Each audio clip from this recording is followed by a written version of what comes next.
begin. The water's fine, come on, dive in. The future's here, it's right before your eyes. Step by step, you're on your way. You're welcome to a brighter day. Don't you know it feels good to be alive? You could be larger than life, bigger than the world, living out the hopes and dreams of every boy and every girl. You could fly higher than the sky, shine brighter than the stars. You could have all you ever wanted, shoot the moon and reach for Mars. You know you could. Australia's leading sports organisations have made a pledge to tackle youth binge drinking. Now when you're watching your favourite sports, like football, swimming, basketball, netball and athletics, you'll see this logo. It's all about coming together to have a positive influence on our drinking culture. We're strong enough to say enough. And you can be too. Back your judgment. Stand up for what you believe in. Be the influence.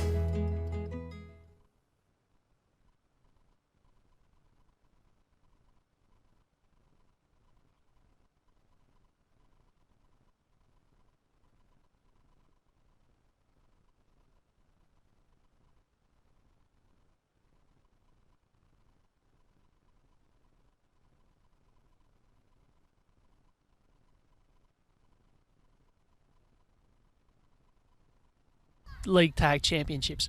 To take you through it with me, my name's Morgan Kemp, but I've got Isaac Butterfield with me. Isaac, what do you expect?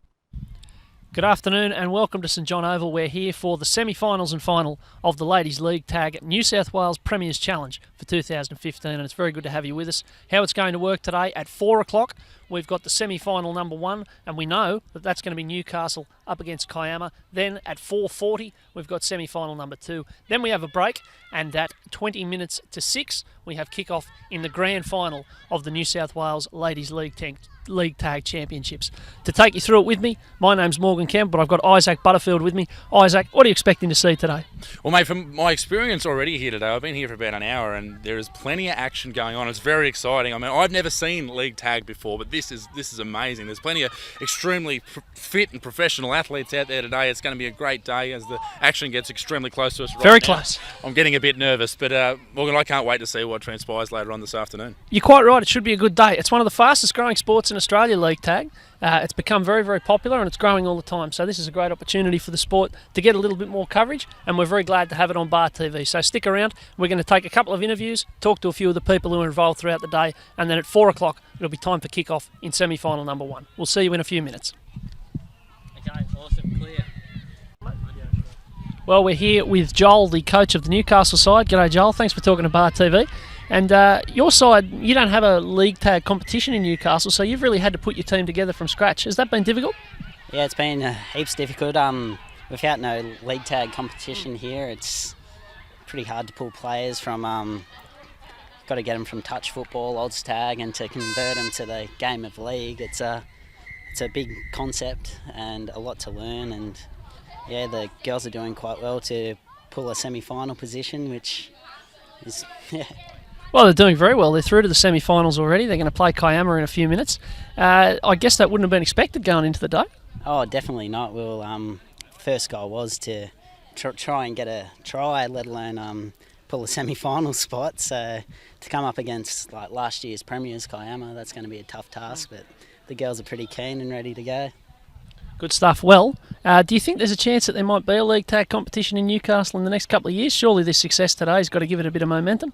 Yeah, hopefully builds up a bit more from today's efforts, and it'll be a slow process, but hopefully next year and the year after, if we can keep proving these results, we might get a team in there one day, and hopefully Butcher Boys and South will get on board and bring some teams. There you go. Well, thanks for having a yarn to Bar TV. Good luck in the semi.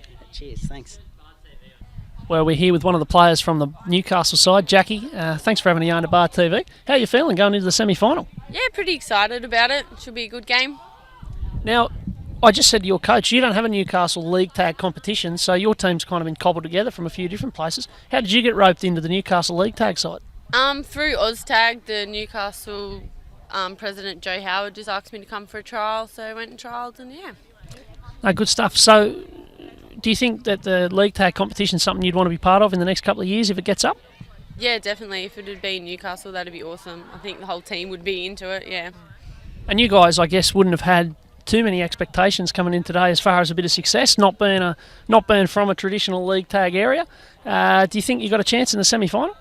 Yeah, we're definitely the underdogs. Kiama took it out last year, I think, so I don't know, have to wait and see how we go, but positive thoughts. Well, thanks for talking to Bar TV. Good luck in the semi. Thank you.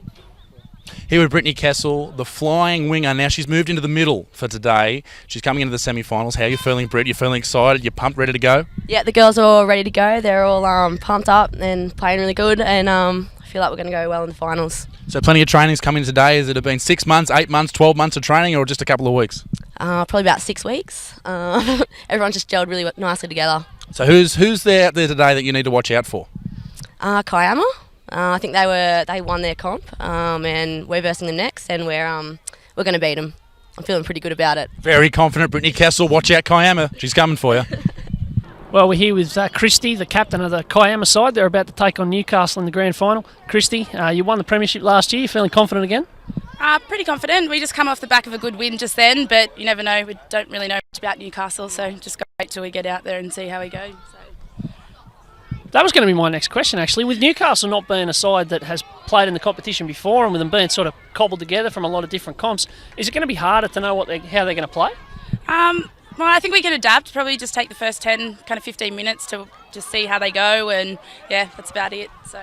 How long have you been playing league tag? Do you like it as a game?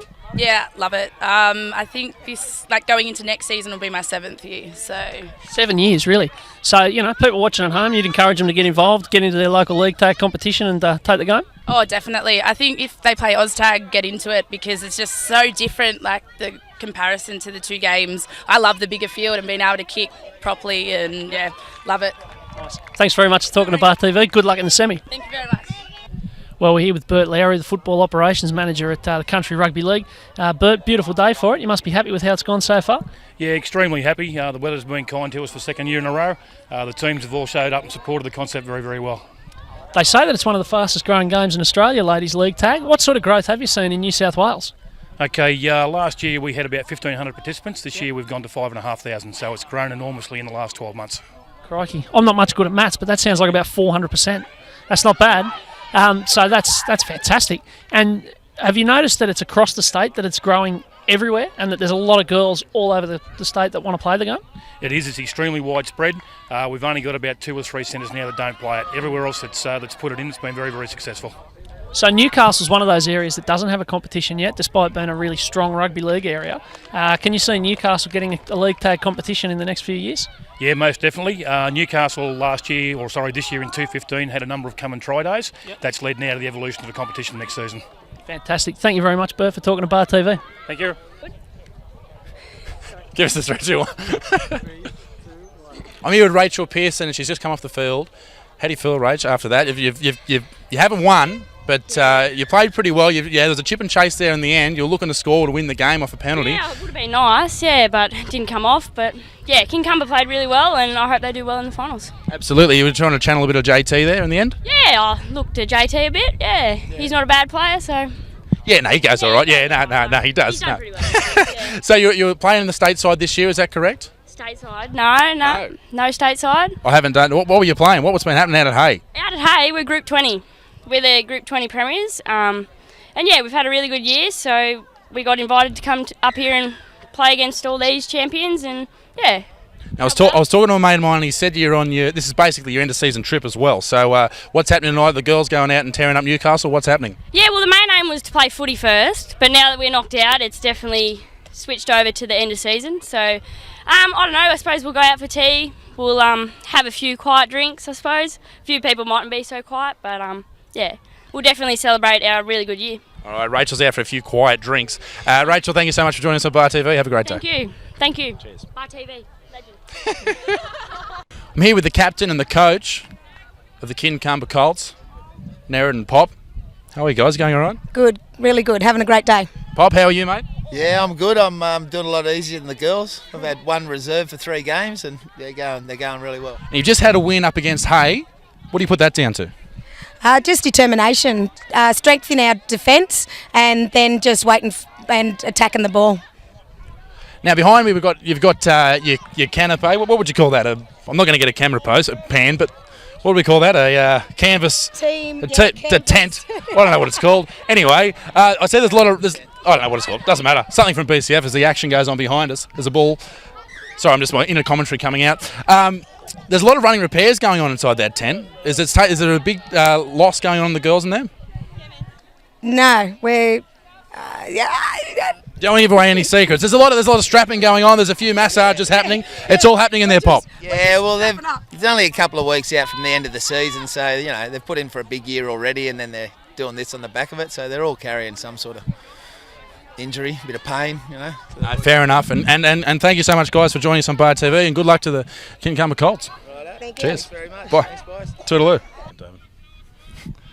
I'm here with Tobin, and he's been out here all afternoon. How's your day going, Tobin? Good.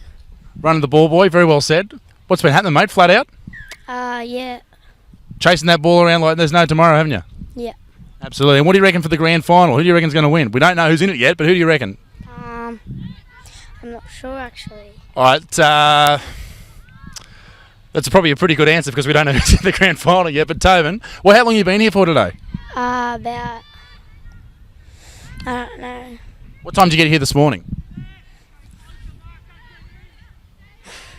Tobin's been here since 4 a.m. this morning, setting up. Don't worry about that. He's been killing it. Great work, big fella. Go and get him, all right? All right. Good stuff. Go and get him. There goes Tobin. What a legend. Well, there you have it. Plenty of colour and movement on CRL Ladies League Tag Premiers Cup Day. And it's Morgan Campbell and Isaac Butterfield with you in the box up here in the tin shed at St John Oval.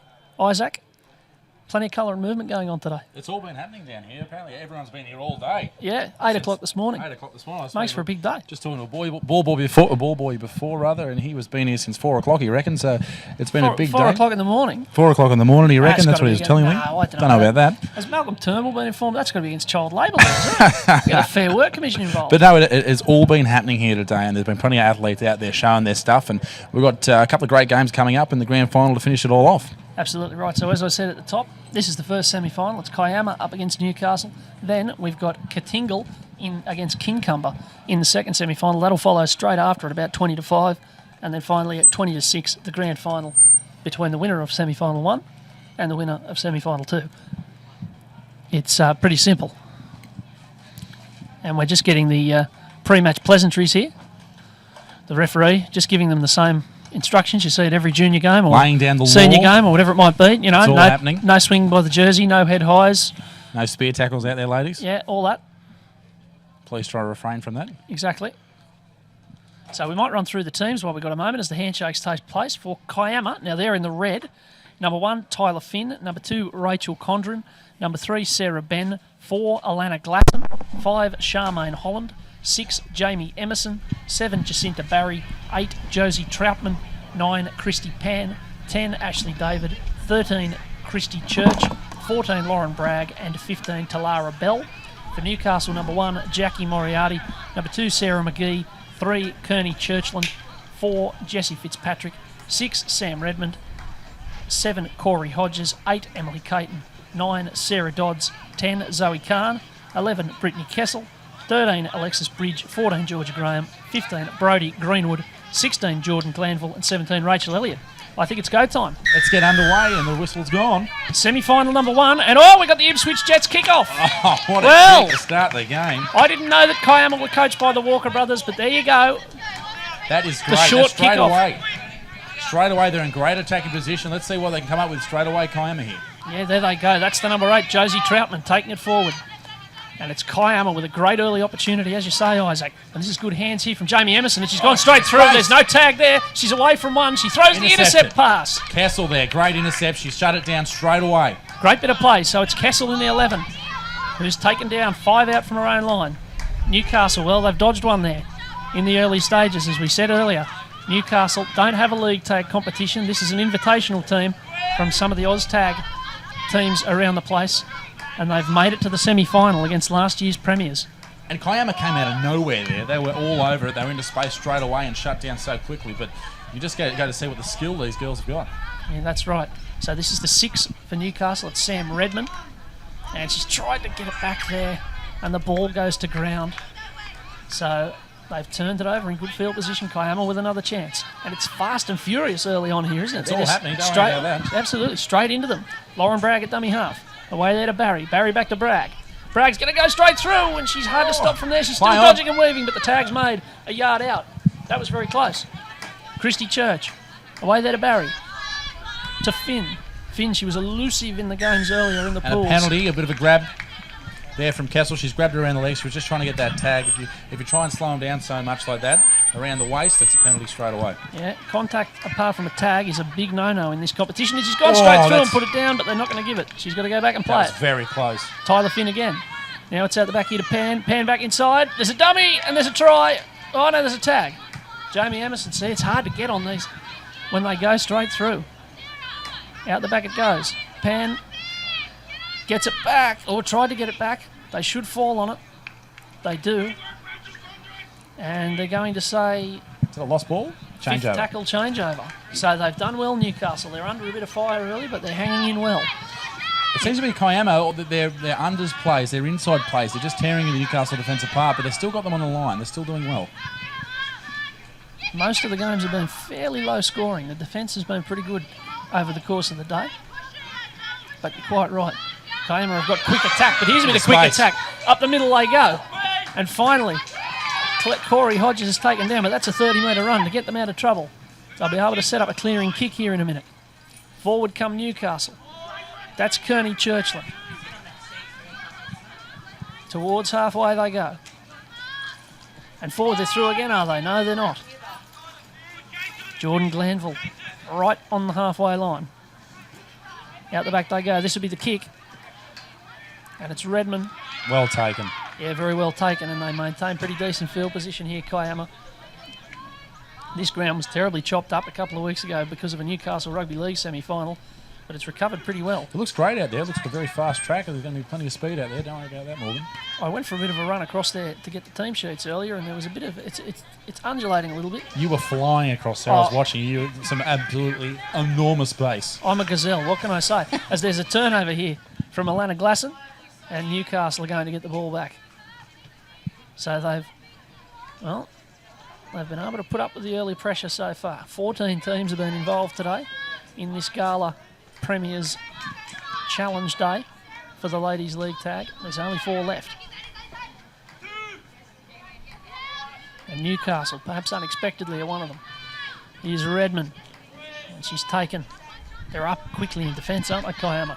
Absolutely. They're getting off the line. They're shutting down the Newcastle play, but they're still making meters, Newcastle. Redmond's been busy early, so's Kessel and Glanville. So here they go. Now there's a dodging, weaving run there by Jackie Moriarty, but she's taken.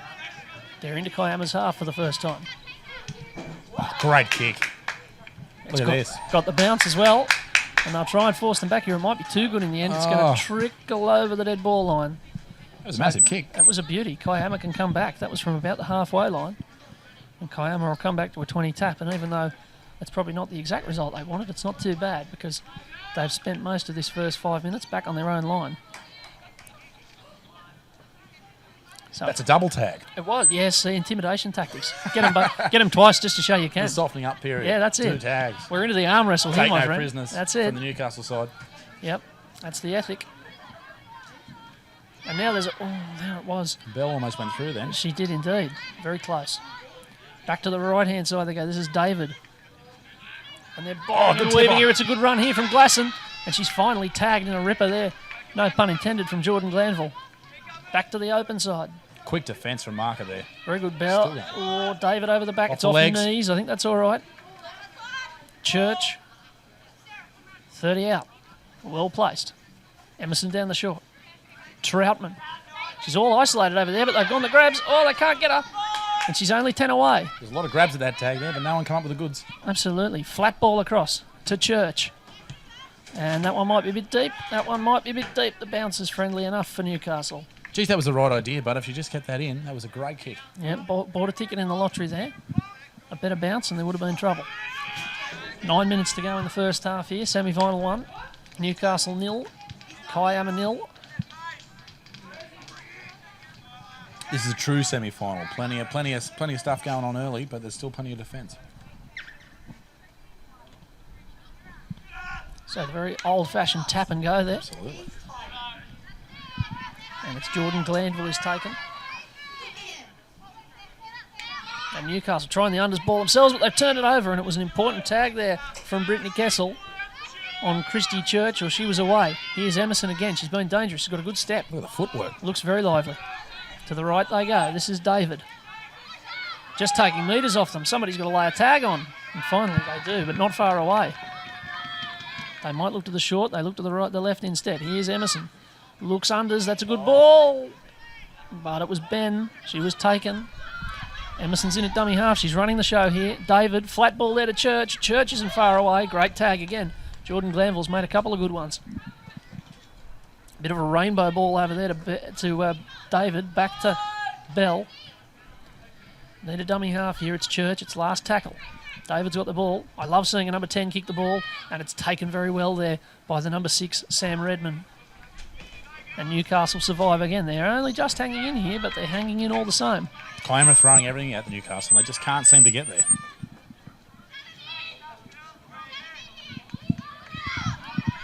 Plenty of encouragement from the benches. Plenty of talk out on the field. I noticed it's a pretty encouraging environment out there as Moriarty's taken. I noticed earlier in the day. Here's a bit of a short side play. Oh, indeed. There was a close kick for goal that didn't quite get there, and there were the opposition players saying, oh, you know, good try, all that, which is very good to see. There's not quite the spitefulness that you might see. There is a lot of sportsmanship out there, don't worry about that. Yeah, that's right. Not the spite that you might see in some of the senior codes, and particularly in the men's game. And so this is Bell on a bit of a mazy run.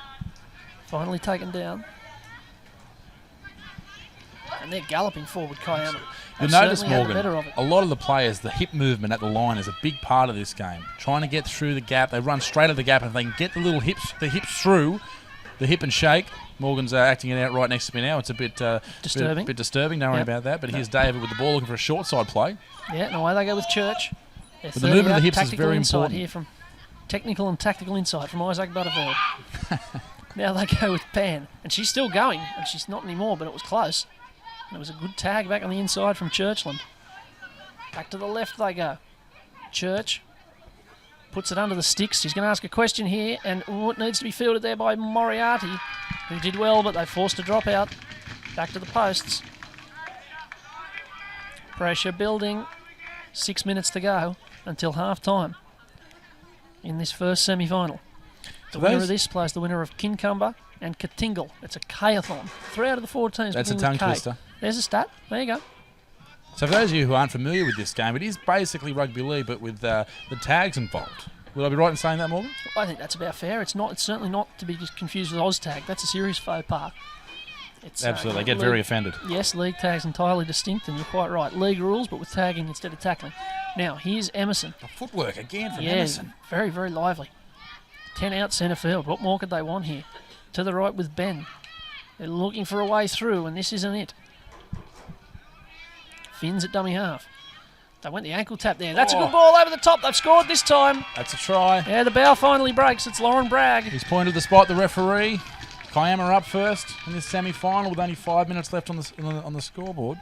Yeah, it's Lauren Bragg out on the right. They've had 10 minutes of ball on the Newcastle line. You'd think they had to score eventually, and so it has proved. 5 to go. Kiama lead at 4-0. Kick to come. And here's a replay here. Look at the footwork from Emerson. She set this up, takes the ball to the line. They'll be able to play the ball there. Straight to the short side again. Holds the ball up. Comes at the line. You see how quickly those tags can go. They can just miss them. I think that's what happens later on in this set. As the ball goes through there and just missed it from the fingertips there from the winger from Newcastle. But there's a try in the corner, and Kiama up 4-0 with a kick to come. When you hit the line that hard, makes it difficult, doesn't it? Absolutely. And with that little hip movement, you can just seem to get through the smallest of gaps.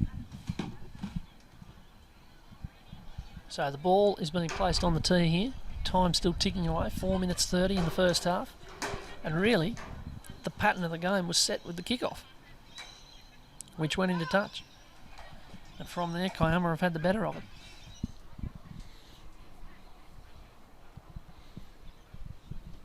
Coming into the shot. Here's the kick. Oh, it's got the height. It's hasn't got the distance. Hasn't got the across the front angle. of the post there. 4-0 it remains. Yep. So Newcastle with a chance. They might try and square up here, bang the kickoff into touch. Well, that's not a bad play, especially with 5 minutes to go. They might only get the ball back one more time this half, but they need to pull something out here, Newcastle. Otherwise, Kiama will be parked straight back up on their line, and they won't have any more time in this game to retaliate. Well, all they've done is bring it off their own line, Newcastle, and that makes it awfully difficult. They haven't had a chance to put on any attacking play, really. So that'll be the game. If they can get up there, they'll get to show what they can do. And here's the kickoff. Oh, they're going to go short. And she'll fall on that. She's done very well. It's Kearney Churchland there who does the job. And so here's the field position for Newcastle that they've wanted. And they're dodging and weaving here. That's Bridge. Short side. On again with Dodds. Dodds back inside. Double tag. Love it.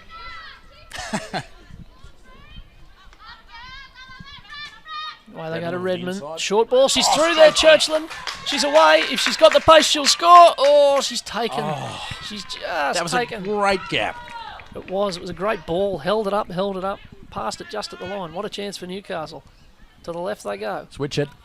Back inside all there's fumbles. It's still alive. It's play on. It's Bridge. Last tackle.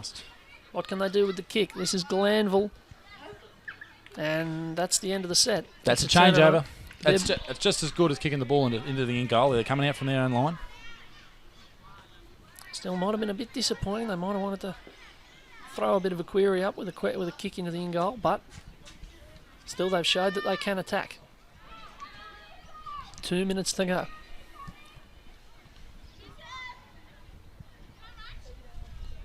Oh, close. Very close. You've got to be careful. I keep wanting to say, oh, she's gone through. That's got to be the pain of this game, is just running back for your tag every time you make a break. And they're off again here. It was set up there by Emerson. And finally Bragg's taken down on the left-hand side. She scored over on the right-hand side. Emerson will get it again here. Holding it up. A good step. And she's taken down in a ripper of a tag there. They go to the right. Church. He's going to put the kick up. There's a question over offside over on that right-hand side, but play goes on. There's a wicked bounce. It's not good at all. And now here it is with Glasson. Glasson will put it on the toe again. There's a foot race out there. And, well, the ball beats them all into touch. Oh, I thought she was going to go over there. That would have been a great try. A bit of razzle-dazzle. Absolutely. The second kick even came into play. It's always dangerous.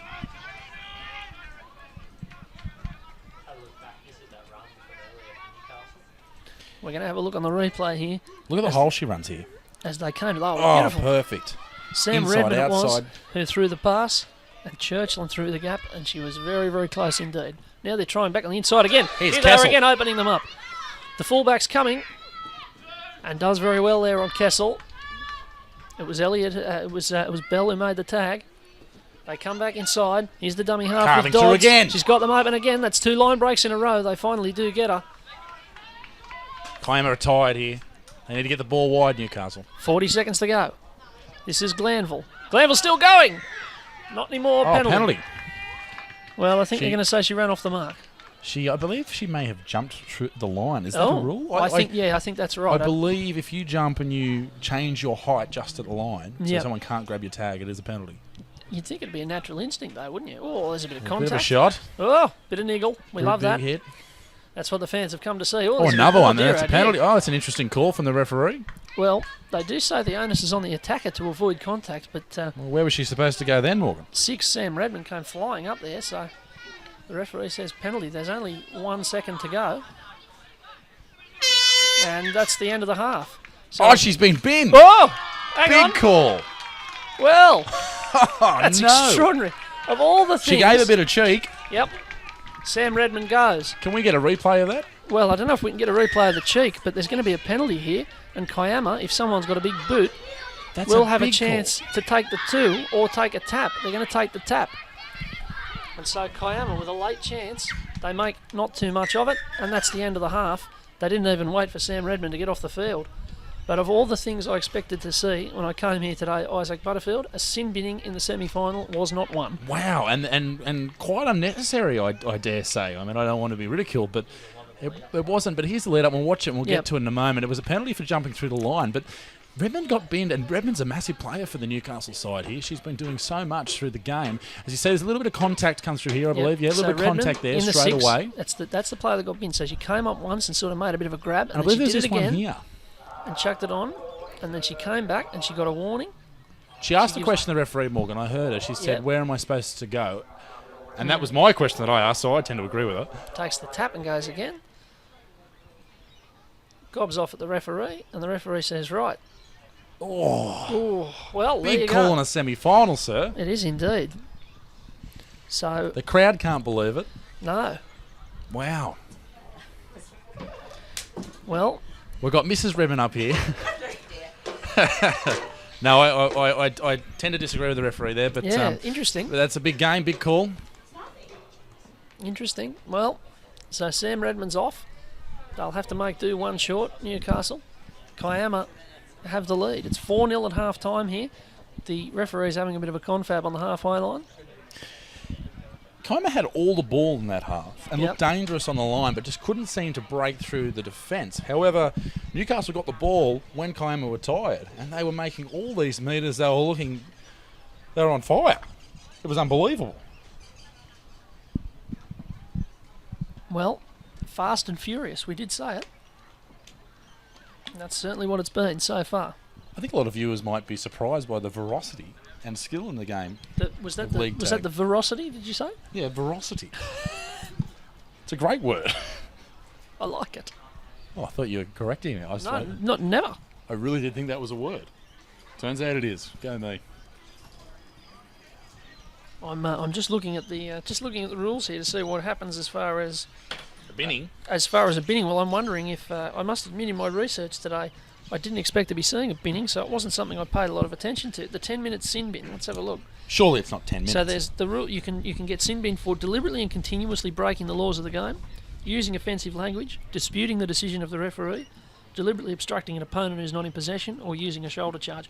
So it's either that she said something in disputing the referee's decision, and that was enough to go to the bin, or the ref might have said that by making 3 grabbing style tackles in a row, that was deliberately and continuously break the laws of the game. But anyway, the referee's decision stands. I think the referee may have gotten rid of her just to save the Kiama players. She was looking ferocious, Morgan, out there. She was looking ferocious, absolutely. They were in danger. And now she's sat up under the Brian Cherry press box over the other side of the field. That is on screen right now. Yes, at Central Old Boys HQ. And it's packed full of Central Old Boys at the moment, as you can see down the bottom there. I believe they're on their end-of-season trip. They actually are. They're in Brisbane. But I'm sure they're tuning into Bar TV. Make sure you subscribe. Hit the subscribe button. It's somewhere on your screen there. It's somewhere on your screen there. Yeah, well, I suppose. Yeah, well, it would be. No, broadly speaking, that's true. If you scroll down slightly, you'll see a big red button that hit subscribe, and that means you get all the Bar TV content. Yep, you can watch it all. Rugby union, cricket, AFL, rugby league. Yep, so we're getting the laws being laid down here by the referee. To the captain of Newcastle. As commentators, can we sledge the referees or yell out to this touch judge that's approaching us at the moment, or is that a bit of a faux pas? Well, I don't know. I think what would be better to do is just, if we disagree, just work it into the call. Just say something like, well, I don't think I agree with the linesman there. And on this side of the field, there's not too many... This isn't the side of the field where the crowd is, so we could probably be heard. One crowd member's quite yeah, vocal I at the moment. think Braveheart over there, he's making a bit of racket. Sons of Scotland. Yeah.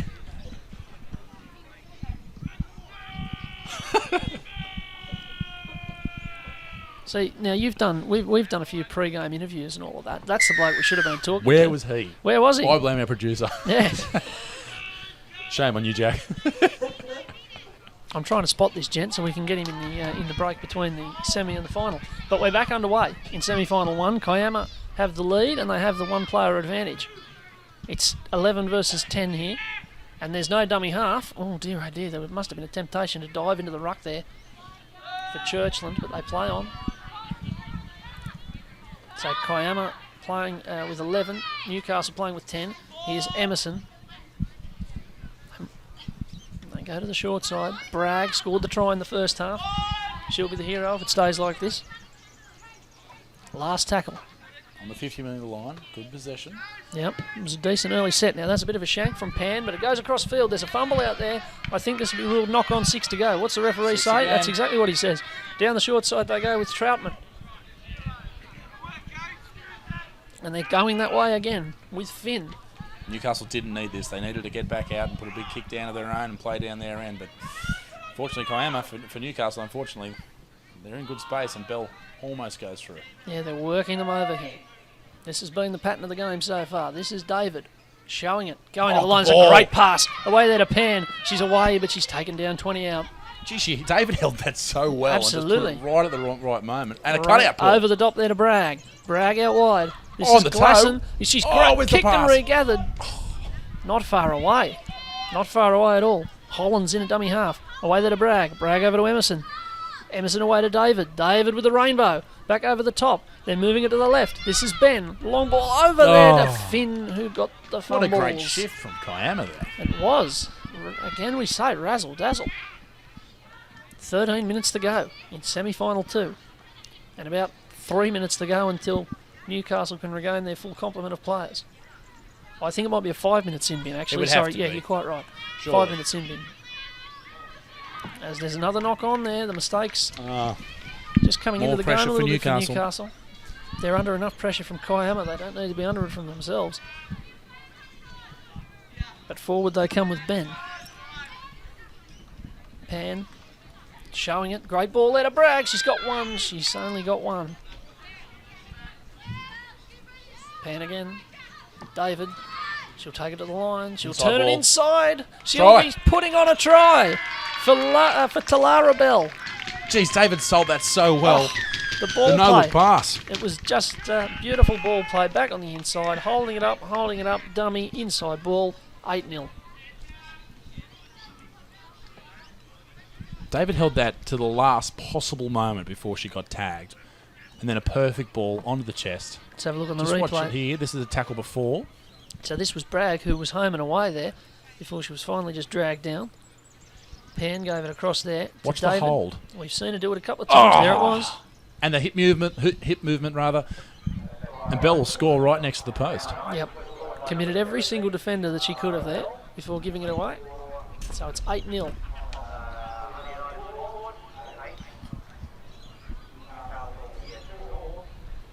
And she's going to attempt to convert her own try. What do you reckon? In or out? What, the kick? Yeah. Oh, I'd back her from here. Yeah, no. I was going to say out. Well, you would have got the cat. So it remains 8-0. 11 minutes to go. Newcastle need to get some field position, but first they need to get the ball and hang on to it. They've done amazingly well to get to this point. Made the semi-finals. Braveheart still blasting away over there with the blue. Yeah, the blue and white face paint. They may take our lives, etc., etc. You're not William Wallace. Yeah. William Wallace is 7 feet tall. Yeah, all hey, that. I've heard. I know the whole speech. There you go. I've never actually seen it. I'm get out. Yeah, I'm familiar with the reference. That's all. And away they go. So this is Holland. Kiama getting it back. And looking to really put it beyond doubt here. This is Church. Bell. And the two there, Condren giving it back to Bell. They've used the ball so well Bell's today. still going. She's still going all right. They couldn't tag her. But finally she's taken down. 40 metres out, they're rolling on here. Newcastle are backpedaling, and they've got a couple of players offside. One down, one fell over. Yeah, one on the backside. Back inside they go. This is Glasson. Glasson's away. Glasson might be under the post. She's got too much pace. Try. And Alana Glasson makes it 12-0 under the posts. Kick to come. And it might be getting away from Newcastle here. Just before that try, there was a Newcastle player that fell over, and I think that put their edge just a little bit offside. They were second guessing themselves in defence, and she went straight through. Yeah, they were backpedaling badly there. Kiama got the big roll on. You do see this in touch football. It can really drain you physically because they can just keep steamrolling forward. And this is Bell's big run. She went straight through, made a great gain of about 30 metres. Didn't run over the mark too much. Straight back and played it. And then this terrific ball. Hold it up, back inside. And a good turn of pace from Glasson. And great angle from Glasson. Yeah, and Dodds might have fancied it back on the inside to get her, but she was a bit too quick. Now, Talara Bell has been sacked from the kicking duties. She's been retrenched. And we've got Christy Church lining this one up. Same question, Morgan. In. I'm gonna back her in as well. Clean as a whistle. She's Over. nailed 14-0. And Newcastle need 3 tries and need to convert them all in this last 9 minutes. As we look, we'll just do a bit of just quick mathematics here. 1, 2, 3, 4, 5, 6, 7, 8, 9, 10, 11. They're back to their full complement. Feel free to correct me if I'm wrong there, Isaac. Oh, I can't count that, mate. Yep, fair enough. I'll have to take my own word for it. Morgan Campbell and Isaac Butterfield with you on Bar TV and on crl.com.au for today's Ladies League Tag State Premiers Challenge. And it's very good to have you with us. Kiama looking at this stage like they might be getting through to the final. And if you're watching on the South Coast, you've just come home from the Kiama blowhole from an hour looking at it and wondering what's going on there. Well, I hope you're enjoying the coverage. Kiama blowhole? Yeah, it's the #1 tourist attraction in Kiama. It's like it's a geyser. A geyser? Yeah, a geyser. A geyser. Is it an old geyser? Yeah, well, it is. It is an old geyser. It's like it's a blowhole. It's like a thing of water, and it goes, and water comes out. It's great. You should work for Getaway. There you go. It's not the most graceful description, I will admit.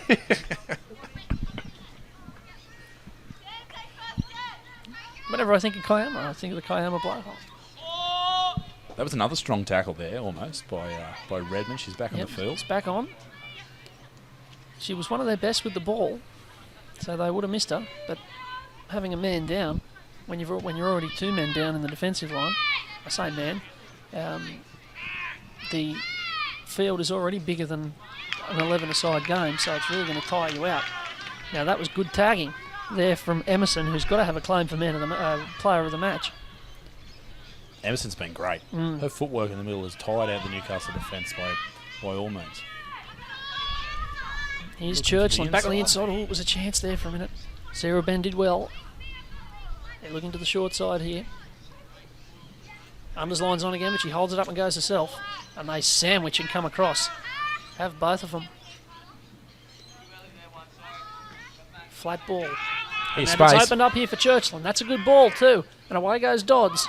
And Dodds is taken down. That was a beauty from Finn. Kiama are a bit scattered in defence. This is Redmond. Here's a bit of spiral on the kick. It's calming down. It's taken very well. It's taken really, really well. And there's a bit of a run on from Lauren Bragg. That was well taken by Brad. Swirling wind. Spiral kick. Calm as you like. And then had enough presence of mind to go on with it and make the run. Start dodging. She's still going. Ben stopped there. That was the honour system. Backfired. Nice. She ran past the mark, came back, and then got tagged. Absolutely. But forward they come. Time ticking away here. 6 minutes to go. Kiama 14. Newcastle 0. As there's a flat ball here, and Finn, she ends up running past the mark.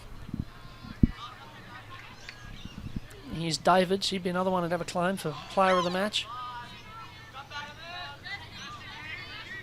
Last tackle. What do they got? Church. And this one's hooking towards the touchline. It'd be awkward if it pitches back in field, but it doesn't. But it's not a bad option because it's going to send it over the sideline and maybe drain 30 more seconds off the clock. It's going to be, by the time the play gets underway, there'll be 5 minutes to go for Newcastle to get a couple of tries in. It's going to be real tough for them. Well, unfortunately no scrums in this game. That's one of my only complaints so far. The lack of scrummaging. So it's a tap to go for when the ball goes into touch. I think this is a bit of a too quick of a game for scrums. I just love the rugby league scrum. I make no apology for that. This is Jacinta Barry, who's taken. They've turned it over again, Newcastle. And well, Kiama, they can deploy the sword here. This is Troutman, 20 metres away. Dyson, she's already got one. She's shown she's nimble. Slice and dice Dyson. Yep. I believe they call her in Kiama. Is that right? Don't know. Okay. They should. Fair enough. Here's Dots. Isaac Butterfield, expert knowledge here. He's spent... go to the right. This is Emerson. And there's a knock on there from Dodds. I was going to say, Isaac spent a week with both teams researching before today's game. I categorically deny that. Learning about the players as away they come. And Newcastle are dodging through traffic here. Only 4 minutes, 20 seconds to go here up at St John Oval for Barn TV. Yeah, that's right. 14-0, so Kiama, unless something truly bizarre happens, are going to be the first finalist. Oh, And now there's an inside ball. That might be all right. No, it's not. It's Glanville, who's been very willing in this game. And this looks like Redmond, I think, who's stuck it on the toe. Bell's coming across, getting plenty of encouragement from the support. And she's tagged. It was Redmond trying to start something there with the kick ahead. And now Ben.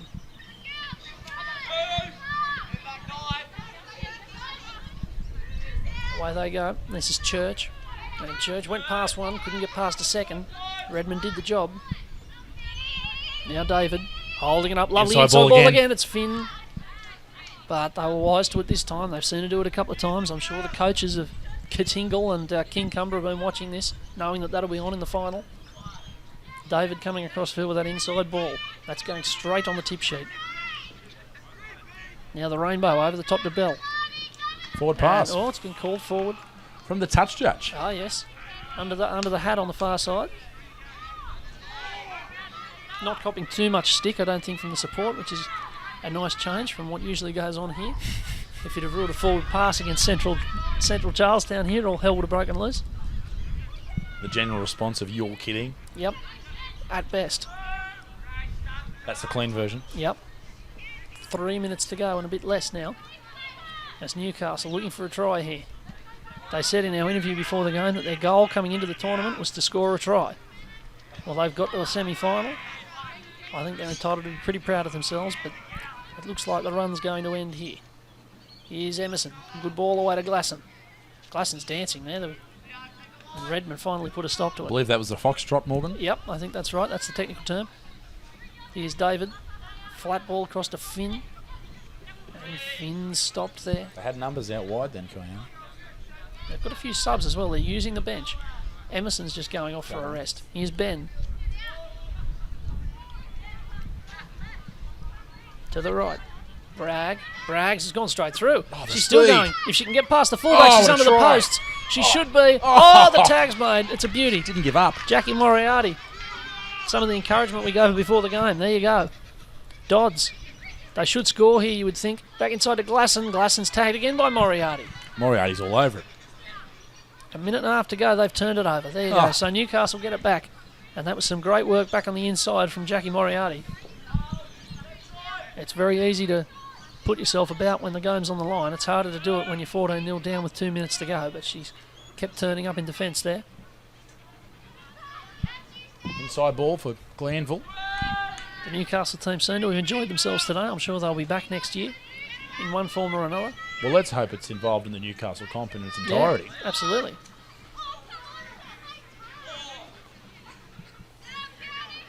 There's a bit of invective towards the referee there. Come on, sir, late tag. But anyway. It may have been Redmond again. Redmond puts it on the boot. Competitive juice is flowing here, but there's only a minute to go. We're under a minute. And there's a weaving run in by Glasson. It's a beauty. She's away.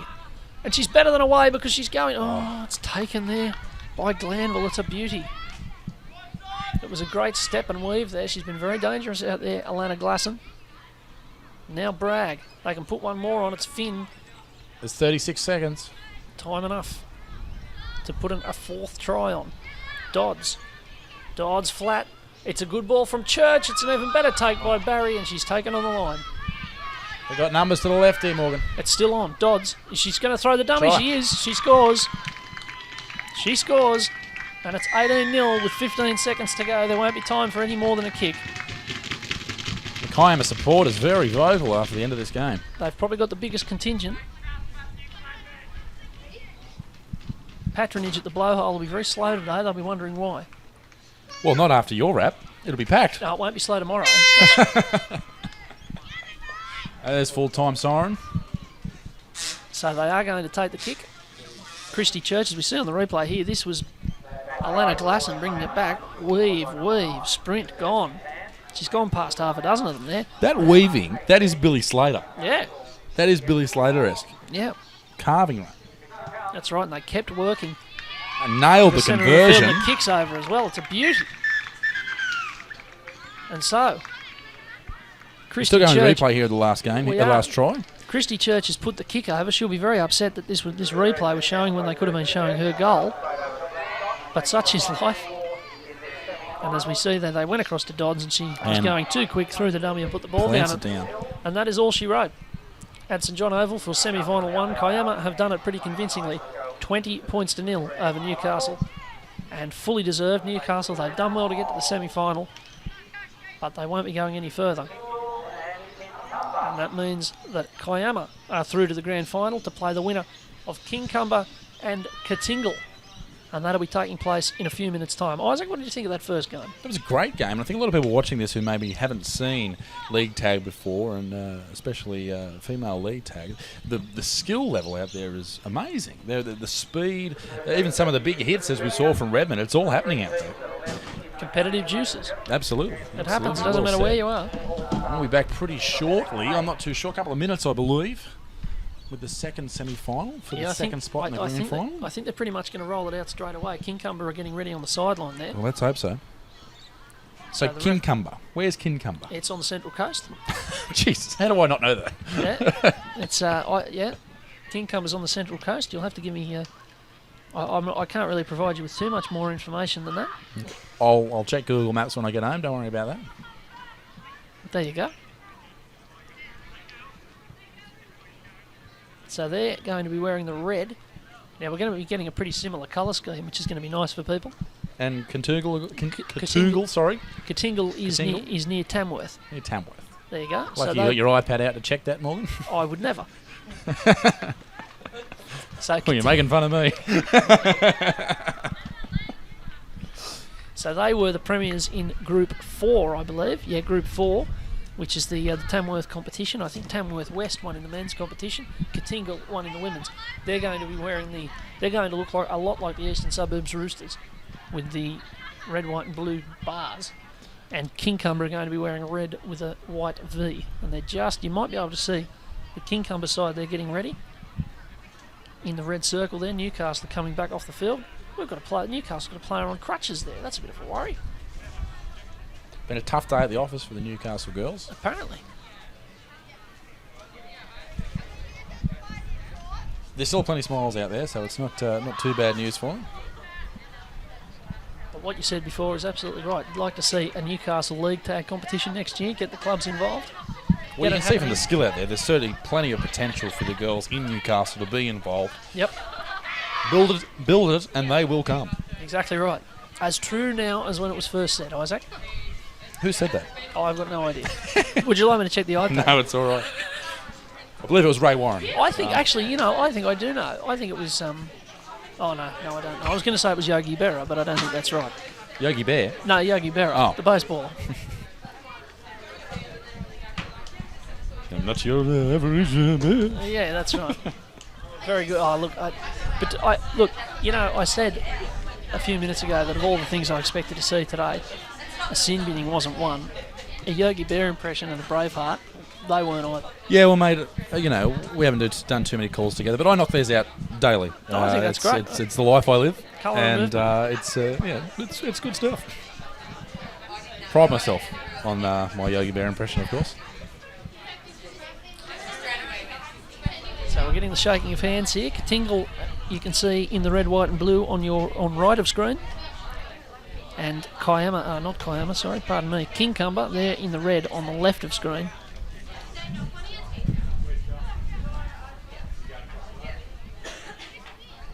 Referee again, we're just getting the same instructions. No swing by the jumpers. Don't tell me I'm a mug. Let me check your studs, all that stuff. And we've got a coin toss, which it appears Kincumber have won.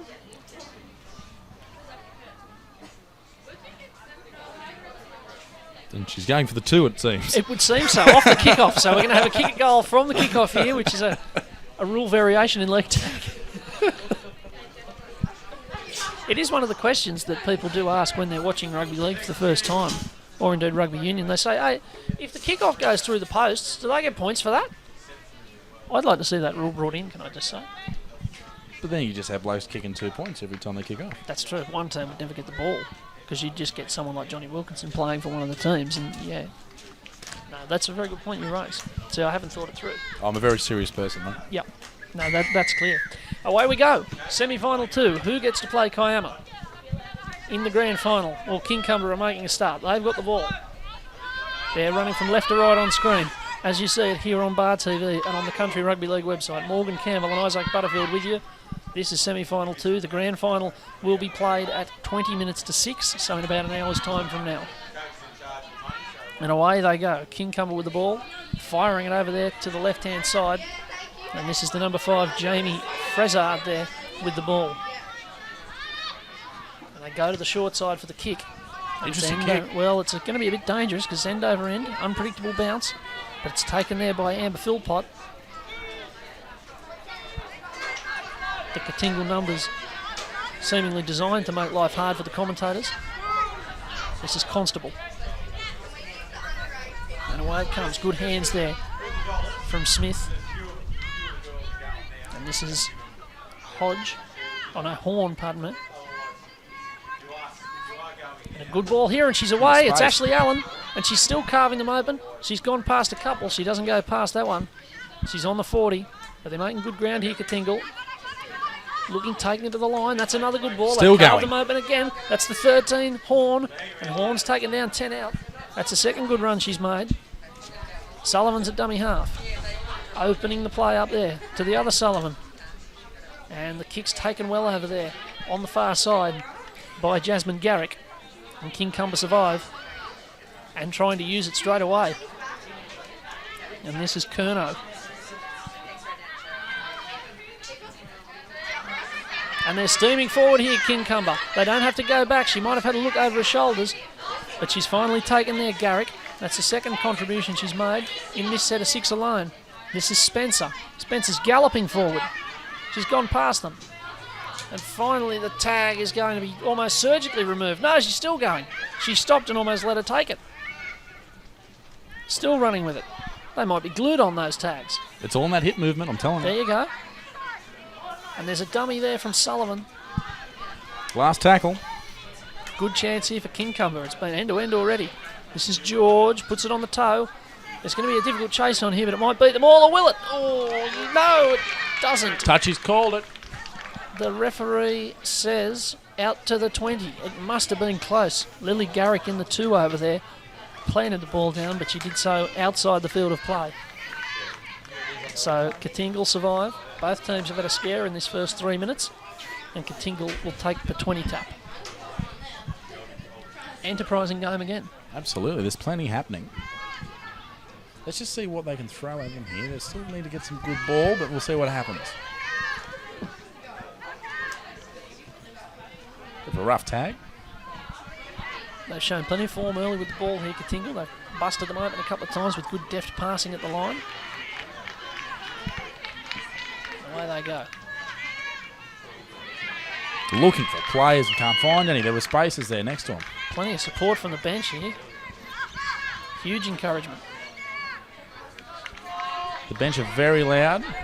That's going to help them here. Defending the position. Last tackle. Oh, a bomb. Kim Resch puts it to the air and it pitches, and it's pretty favourable in the end there for Jamie Frezard. And she'll come back. Oh. And she'll go look at better the than come back. footwork. She's weaved past a couple there, and Constable had to make a very good tag. And she's made another one. Bit of marker defence here. Great marker work. From Katingal. Out the back. Curnow. And this is Spencer. Back there to Garrick. And Garrick throws the dummy, and Garrick's gone. She's over the 40, and they can't get her. There was a bit of almost a trousering there, but the tag went with it. 30 out on the far side. Both sides looking good with the ball. Here's a run around. Oh, we love that. It's old-fashioned look at stuff. the hip movement. Oh, there was a gallop on again there from Lisa Spencer. Centre field. To the right they come. This is Morrison. Morrison puts it on the toe, and there's a chase, and this will be Garrick again coming through. But they've done very well to clean up. It's Kim Resch. Kim Resch, I was watching her in the game before. She is a speed demon. Is that right? See, She this is is the that research. quick. That's very good. That's very good insight. I was getting a pie, but yeah, it was good research. Nonetheless, how was the pie out of 100? Terrible. Really? Nah, I love pies, they're great. Have you ever had a bad pie? I had a party pie once that was a letdown, but There you go. Yeah, that's sort of that you sort of expect. if you're in Newcastle, check out Blakeney's pies. They're great. You go in with low expectations on the party pie, though, don't you? Often they're just too hot. Yeah, you do get that. And it's a surprise in your mouth, and you just... You got to wait, yeah. PTSD after that. Well, the sausage sandwiches were very good, can I say? 84 over 100. One slice, two slices of bread, it's all good. And the kick goes down.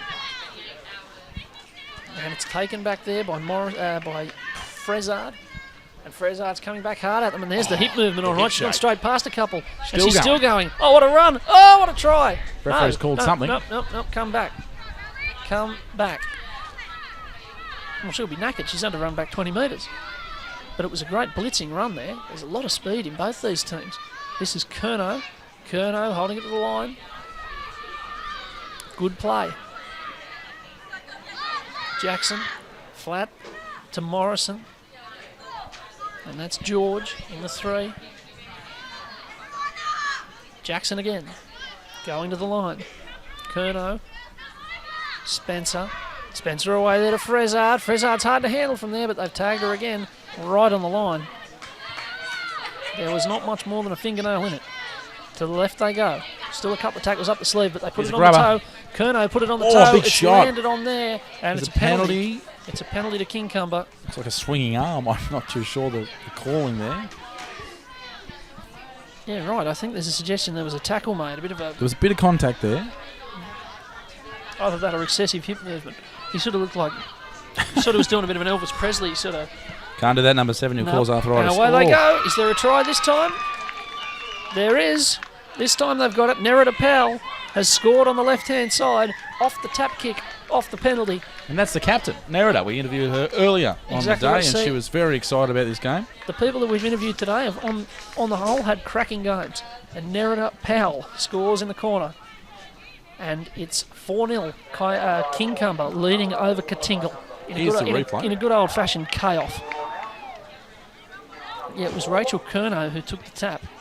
And she just held it up beautifully there. Oh, good hands. And the 10, Rebecca Hancock, she was disappointed. And you can see for Katingle, she reached out. And, of course, the coach, Pop, is Nerida's husband. And I believe he was very excited there. I saw him jump for joy like a Toyota ad. And he was very, very happy with that try there from his bride. Seamless cross-promotion here on Bar TV as the kick. Somebody sponsor. The kick for goal pitches in front of the sticks. So no goal. We're a quarter of the way through this second semi-final. 7.5 minutes gone. 7.5 minutes to go in the first half. 4-0. Kincumber over Katingle.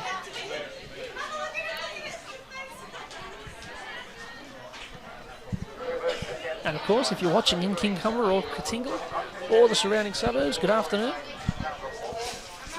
Sun's starting to just waver a little bit here. But it's hard to imagine how you can improve on this day as far as the weather's concerned. The Newcastle team are heading home. Did you see that, Morgan? The switch of the kicker. Yeah, we love that. The switch of the kicker. One sets it up, the other one knocks it around. See, it's the tactics are on here. And this is the 19, Melissa Harrison for Kincumber. And they've got a lot of spring in their step at the moment here. And that's Garrick. There's 2 Garricks in this side. There's 2 Sullivans in the Katingle side. But that's Morrison.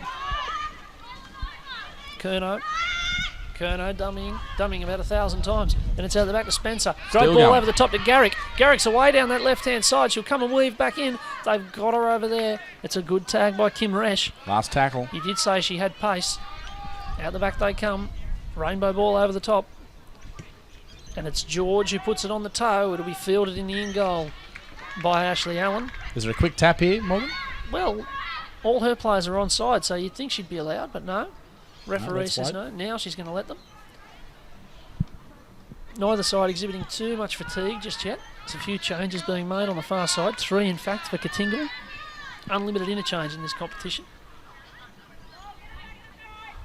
And there's a run on over on this right-hand side. And it's the 17, Jodie Howarth. And she's finally taken down, but they've made some inroads here. Into the Katingle half. They need to get up there with her. Inside ball. Inside ball's a good one. It might have been forward. Sullivan's taken down. Katingle just struggling to keep up with their runners here. But they're galloping on now. And this is Horn. Allen. Looking for runners, Allen couldn't find still anyone. hasn't been taken. Over here to Constable. Chip and chase. Oh, it wasn't taken. It's Tatoli who got there in the end. Slips catch right in front of her face. So Kincumber get away with it, and they come back now hard themselves. That was Ponting-esque. Yes. Silly short leg or something, yes. He's not that short. Very good. He's George. Not really.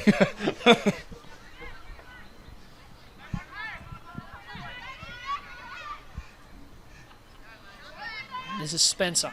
And gets it away. That's a good ball there to Garrick. Garrick's got plenty of pace over on that side of the field. And this is Spencer again. She's been very eager to get involved. Last tackle. Kincumber with 4 minutes 20 on the clock in the first half. Running to the line through C and George. And the kick goes down. There's a chase on here for Sullivan, who's got to go a long way back to retrieve it. And she's finally taken. There's going to be more changes here for Katingle, but they can't get out of their own way at the moment. Kincumber is swarming in defence. They just can't seem to stay down there. Can't get out of their own end. Well, this is a good run. She's gone through. They still haven't got her. They do now, and there's a penalty. Grabbing the shorts. Grabbing the shorts. Well, I think that's a bit harsh. I mean, surely in the process of grabbing the tag, there's going to be a chance you're going to miss and get the shorts, right? There is, absolutely. But if you're grabbing the shorts, you're also slowing the player down. I suppose. It's a study in precision. Got to be precise. Oh, that didn't quite go to plan there for Katingle. It's a knock-on. It's a knock-on. It was Joey Sullivan there. She was calling them back inside, Benji Marshall style, but had a few too many options there, I think. So Kincumber get the ball again. They can cause a bit of punishment here. And there's a run on from Tatoli, and she's only got one to beat. She comes inside and she can't beat her. It's a good tag. But they've got the roll on here, Kincumber. They've had the better of it down the short side to Harrison. And Harrison's eventually taken. Kincumber need numbers when they make these breaks. They will not beat Resh. No. Open side they go. And there's a few dummies thrown there by Morrison. And they keep going the same way. Curnow to the line. She's holding it up as long as she can. And there's a fumble. And there might be a break up the other end. It's end-to-end stuff here. And this is Smith. Both teams counter-attacking when they get the chance. And this is Resh. You've been talking about her. They need to get to the pill.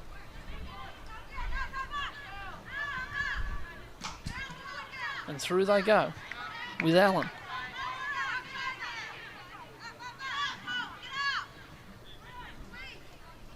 Got plenty of space on this wide edge here if they can just get the ball out. Very compressed defence from Kincumber. This is Horn.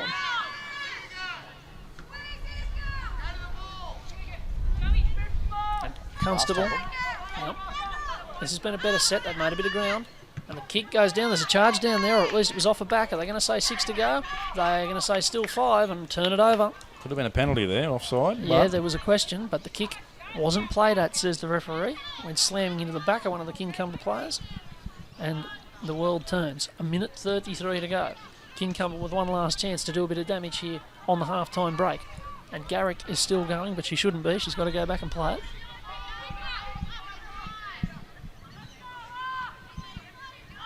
Curnow back to that side to Garrick again. She's got plenty of pace. She's past 2. She'll need to be stopped by the fullback, who can't. She can stop. But Kim Resh does well.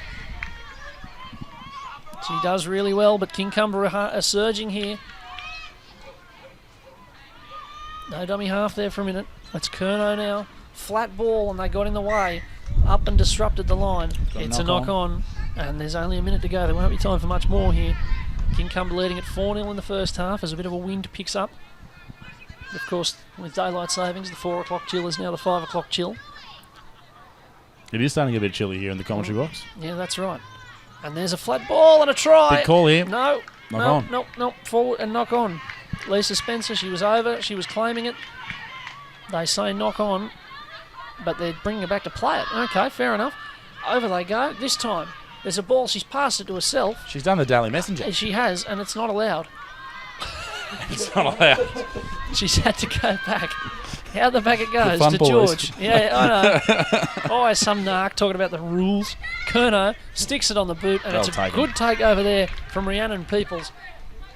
And with 4 seconds to go, there shouldn't be time for much more here, as there's a bit of bobbing and weaving going on. Finally, That run from Dana Constable is finished, and that is half-time. A very attacking and entertaining second semi-final, as we said about the first. This one probably a little bit more even, but King Cumber have still had the better of it on the scoreboard and on the field. It's 4-0. Isaac, your thoughts? It's been back and forth, but there's one try in it so far. Both teams are very, very capable of taking this one out. I don't know who's going to be in the grand final later on tonight.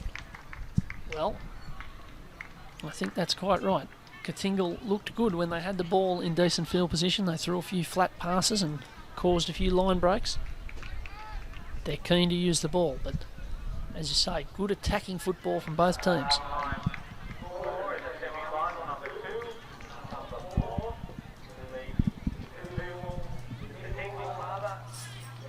So as we've said, Kincup or Katingal will be in the final up against Kiama. Newcastle, they've left the country, they're gone. They were beaten 20-0 by Kiama in the first semi.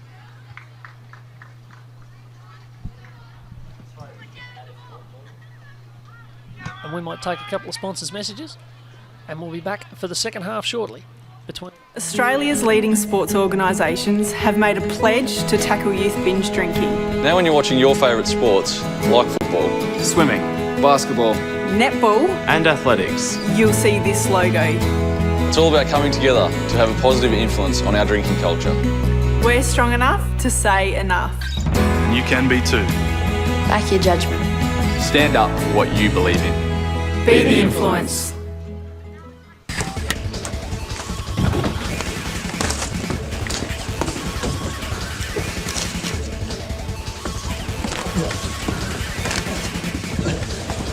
Real Guys, Real Sport, Bar TV. On the CRL website or Bar TV, Bar TV, YouTube, go and check it. It'll be up all week. Oh, right, I'll look. Yeah, Bar TV. Well, we've had 270 playbacks, so there's 33 people watching. 270 people watching this so far. Like this sort of stuff. Yep.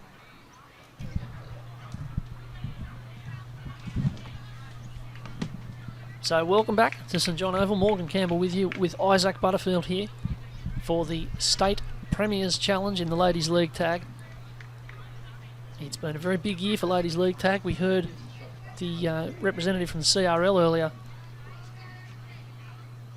Bert Lowry. He said that there were 1,500 people playing Ladies League Tag last year, and now there are 5,500, which is unbelievable. As we see Isaac Butterfield just making his way back from the amenities.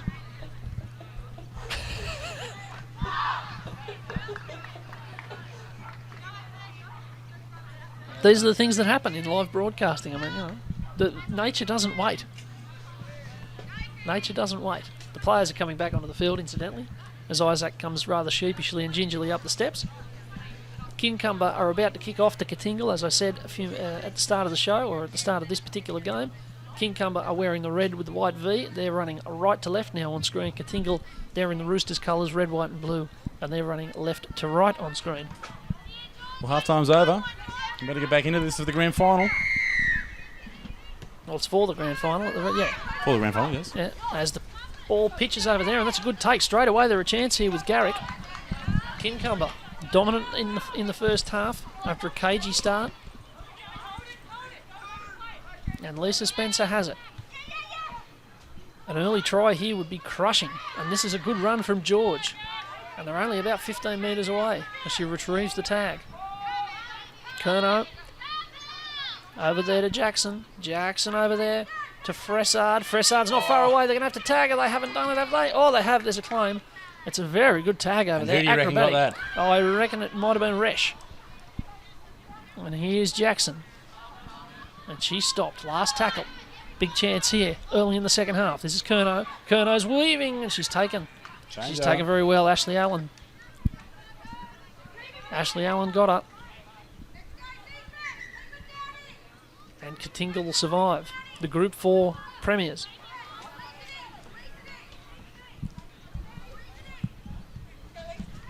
Up against the Central Coast Division Premiers. And they're bringing the ball out here. This is where they've been for much of the game. coming off their own line. They And this really is need Allen. some field position here. Here's Resch. Sullivan looking to the left. And this is Allen again. She's had a bit of the ball this set. She throws a decent pass, but it's been dropped over there. And this is Lily Garrick, who'll be tough to stop from there because she's got plenty of pace. But she is stopped. Jackson's at dummy half. A long ball over there to Curnow. Curnow over the top there to George. George was tagged in the middle of the field by Lansdowne. And they get away with it, but it's still on here. Morrison gives it away to Fressard. She's taken. Morrison's looking for it again. Over there to Spencer. Spencer through the hands to Garrick, who drops it. Double knock on. Is this a scrum? No. No, there's no scrums. It's not happening. It's a shame. It is a shame. This is what will get the punters back to rugby league and to league tag. Scrums. People As a love front them. rower, I hate scrums. The big cuddle. The big hug in the middle of the field. That's it. People love it. But Katingle here. This is a good run. A mazy run there from Joey Sullivan in the 9. Mandy Sullivan now. And Joey Sullivan's going to get it back. It's a Sullivan-a-thon out there. She's not held. She is now. Sullivan, I think I've said only Sullivan for about a minute as the kick goes through. And Kincumber should field this, if they can handle One-handed. it. Yeah, they'll field it on the halfway line and start the set inside Katingle's half. And George is still going. What a run.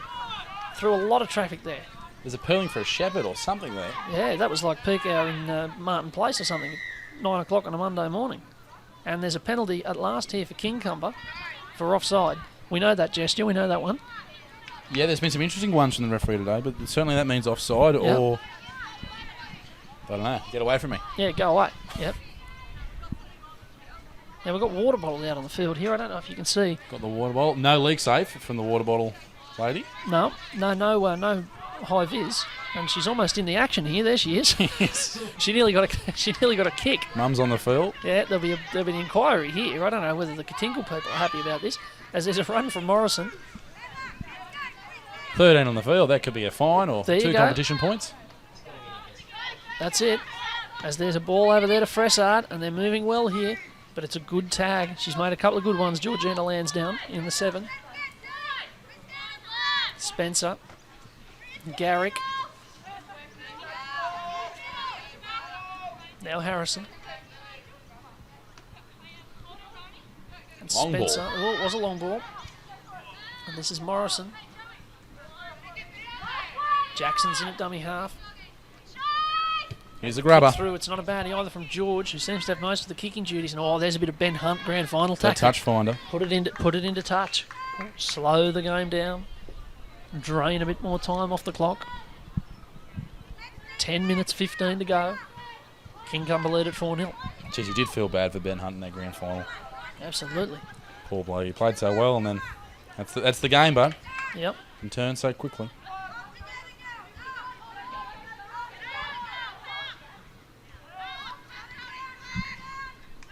Did I feel sorry for Justin Hodges? No. Not at all. That's Not even very slightly. harsh. I'm a New South Walesman. Yeah, I see. So I'm a native Victorian, so I don't quite have the... You're a Victorian? Yes. Well, natively, yes. What is this square field we've got going on Exactly here? right. And why is it only 100 metres long? As there's a penalty here for Katingle. A bit of encouragement for the officials from the crowd. Well, encouragement for either the officials or one of the players. That kick hasn't found touch yet, and it's sitting up, and that's just what they didn't need to do. Katingle, they get a penalty, and they fail to find touch. Dear, oh dear. So Kincumber, with 9 minutes to go, they could put themselves beyond reach here almost. Been a One try should do it. You'd reckon. It's been a low-scoring game. Here's George. Your tip, Resch. She hasn't seen much of the ball, certainly not in space. She can get into space. It could be all over. Oh, Here's a good ball. Very That was close. That was lucky because Fressard wasn't tagged.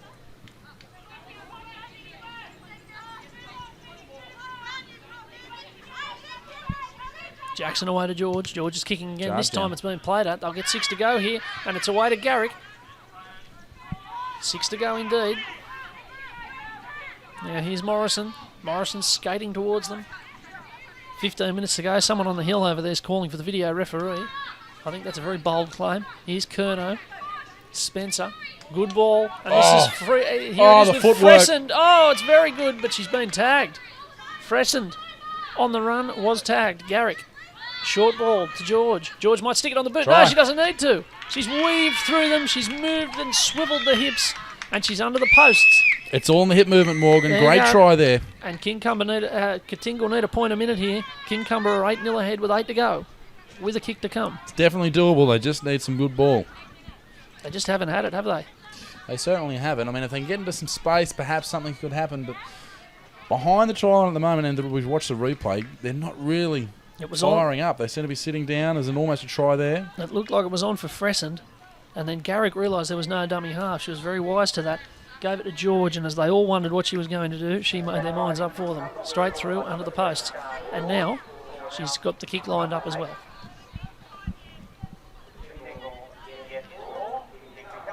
Here's the kick. Easy as you like. Sails over. Nail it. So it's 10-0 with 7.5 minutes to go. Is there anything stopping the players from purchasing, heavy-duty Velcro for these tags?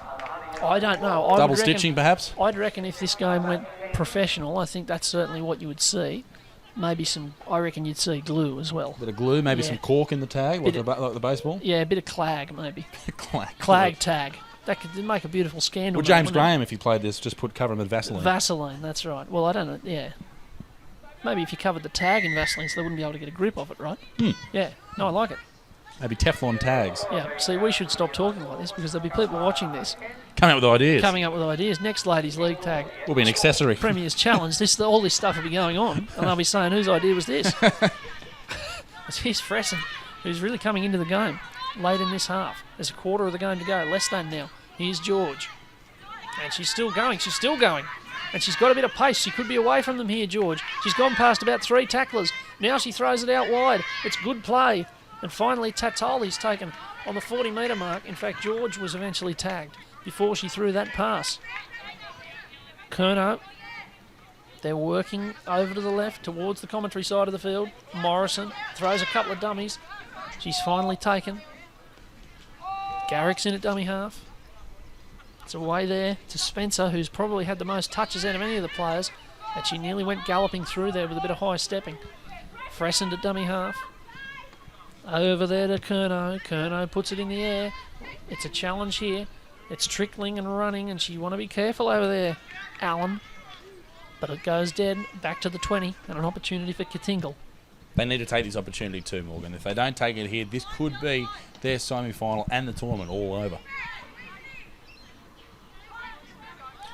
Now, the kick off the ground here, the little tap on the ground, very old school, as you pointed out earlier. Yeah, very old school. What's doing there? You don't see it often. No.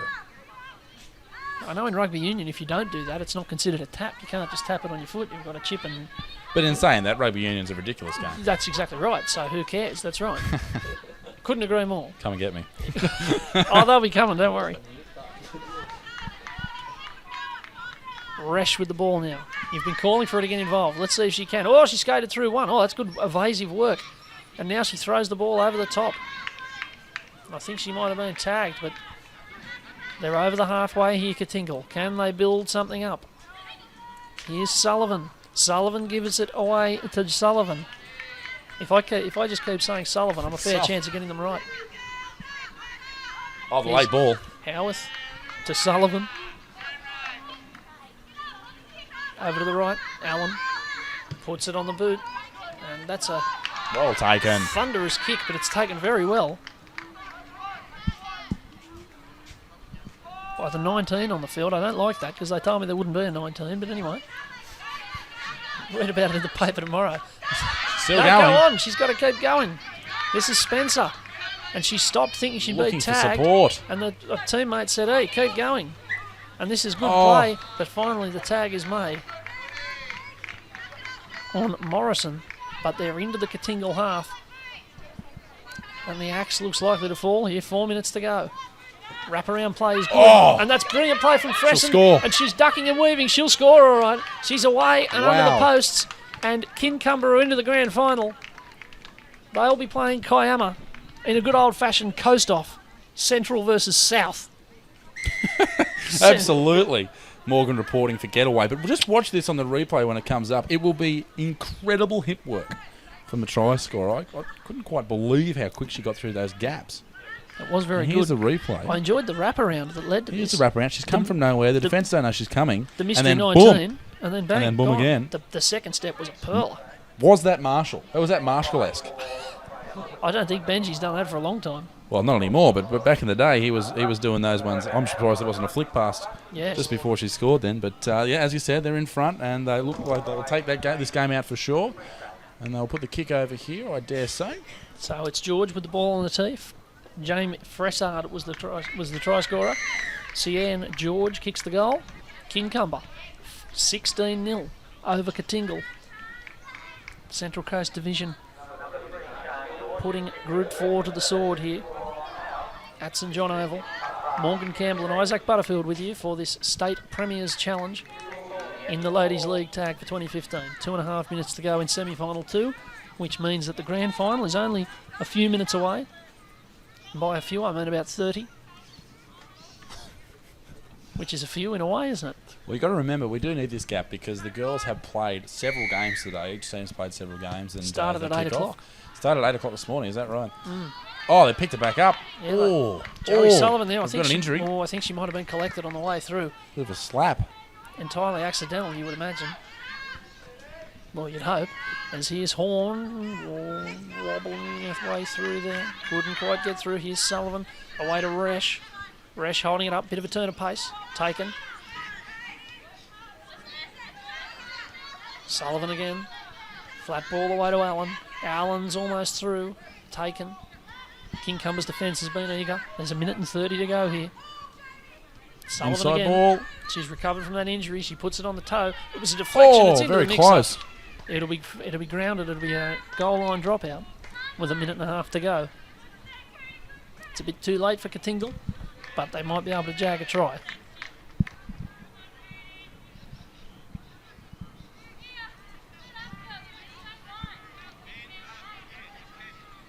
How long do they have to kick before it is awarded as a penalty? Oh, I don't think the shot clock applies here. Well, maybe it should. Are you suggesting it should? Well, I just think it'd be nice. Just get it underway, get the action back on. That's another thing for the volunteers up in the Brian Cherry press box to do. You know, that just creates another job for someone. What are they doing in the Cherry press box? Well, they're keeping the time, keeping the score, and naming the try scorers. That's a big job. Well, they're busy. They are quite busy, actually. You're right. That's Smith. Katingal looking for a late try here. Away to Resch. Resch double pump. Lovely ball over the top. It didn't end up on anyone's chest. And they're coming back inside with Allen. That's a good tag over there from Garrick. 25 seconds. A chance with Resch. Goes the grubber ahead. Where's this been? It's a good little kick, but it's fallen on over there, I think, by Nerida Powell. And there won't be time for very much more at all. She's now going to be sent back to play it in the correct position, and they're off down the short side with Fressard.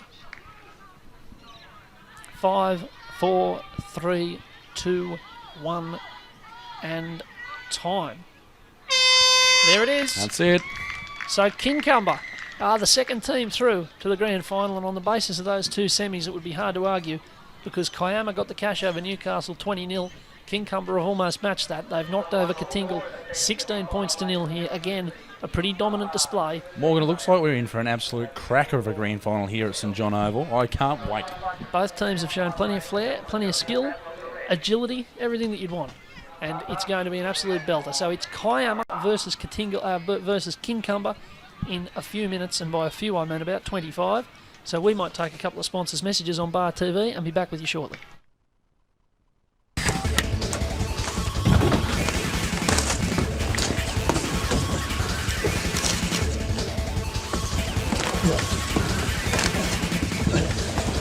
Real guys, real sport. Bar TV. Here's your story, let's begin. The water's fine, come on, dive in. The future's here, it's right before your eyes. Step by step, you're on your way. Welcome to a brighter day. Don't you know it feels good to be alive?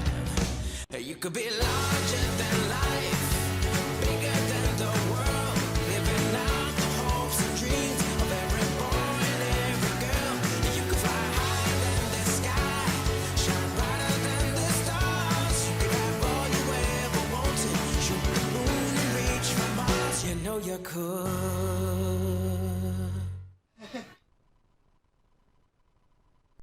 Australia's leading sports organisations have made a pledge to tackle youth binge drinking. Now when you're watching your favourite sports, like football, Swimming, basketball, Netball, and athletics. you'll see this logo. it's all about coming together to have a positive influence on our drinking culture. We're strong enough to say enough. You can be too. Back your judgment. Stand up for what you believe in. Be the influence.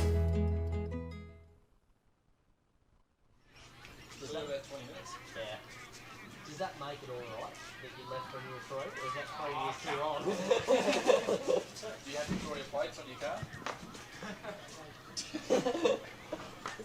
I still think I am very stupid, so I got to have a Good.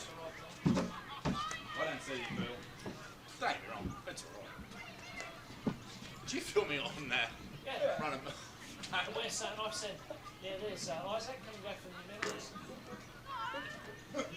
Did you get me stepping? Yeah. As long as he doesn't go hits close and be like, that's going to give it a little load. Good. This is not the most flattering shirt.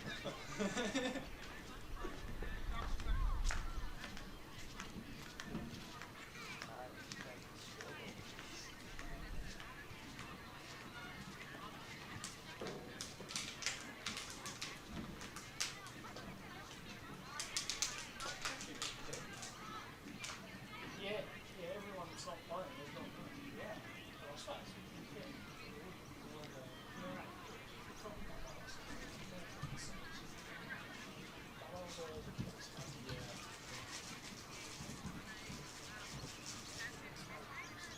The Battle of the Coast, the Battle of the Caves, the Battle of the...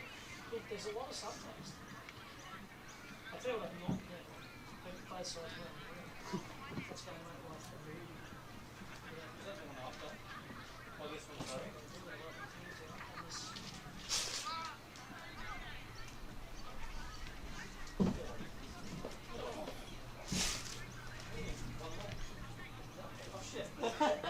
That's alright. That's alright.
G'day Morgan. I'm glad Morgan doesn't know where to drive the cameras because next thing not only is Butterfield made a starring appearance, but the production crew will be starring with their packets of chips.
This is after I put him up on the big screen.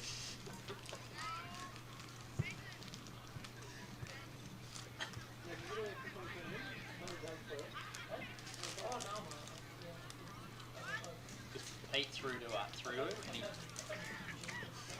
and Ben's batteries in his receiver were running out.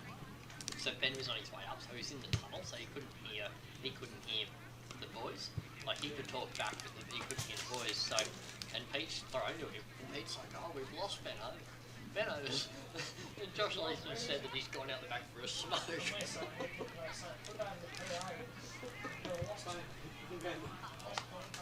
then when he came back out, I'm like, "Todd, give me a shot, Todd, I'm better on the sideline." And he's standing there and he turned around, he looked at the big screen, "Get me off the big screen, Jack's the producer up there." Stephen, producer,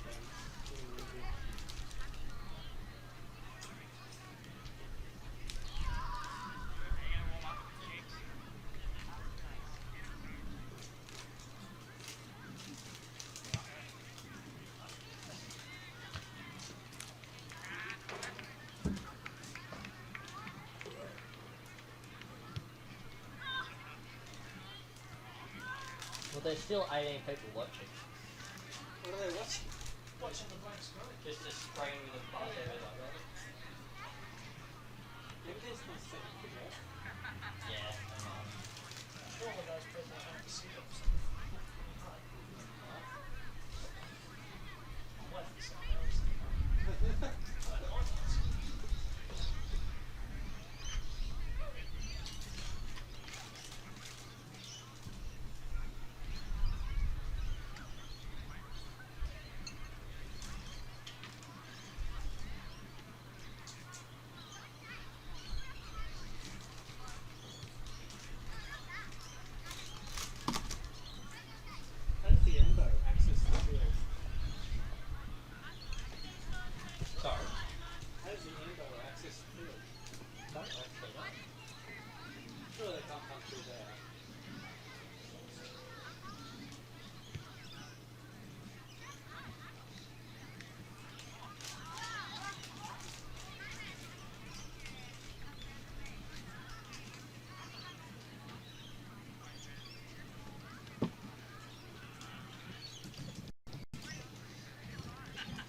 Dan,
recorded a podcast. I do a podcast called Non No Thoughts. Anyway, to film this dude, he was an ex-army commando, and now he runs a commando gym at Gateshead. Yeah. Jeez, that's CrossFit. Oh man. What's it called, son? Raw Fit Commando at Gateshead. It's a massive gym. Like, it's really impressive. What's the podcast about? Modern Day Thoughts, it's called, sorry. Oh, right. I do have a gym. Modern Day Thoughts, it's me and a doctor. We talk about different things. We interview successful people. You was a doctor? Chiropractor. But doctor sounds better. He does have DR in front of his name. Exactly. I always like to pick doctor or something else if I might have it. Sure, I'm a corporal. Should I do like a Gus Gould thing in the middle of the field? Just start under the post? Yeah, to start to get the coverage. And when you can't get up, you can't get up. Enjoy American football. I know it's raining. Sort of does I don't have an umbrella. I don't care. He sort of does a gesture, a sort of dismissive gesture at the end. He just goes, enjoy your Origin football.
Well, welcome back to St John Oval. I say welcome back.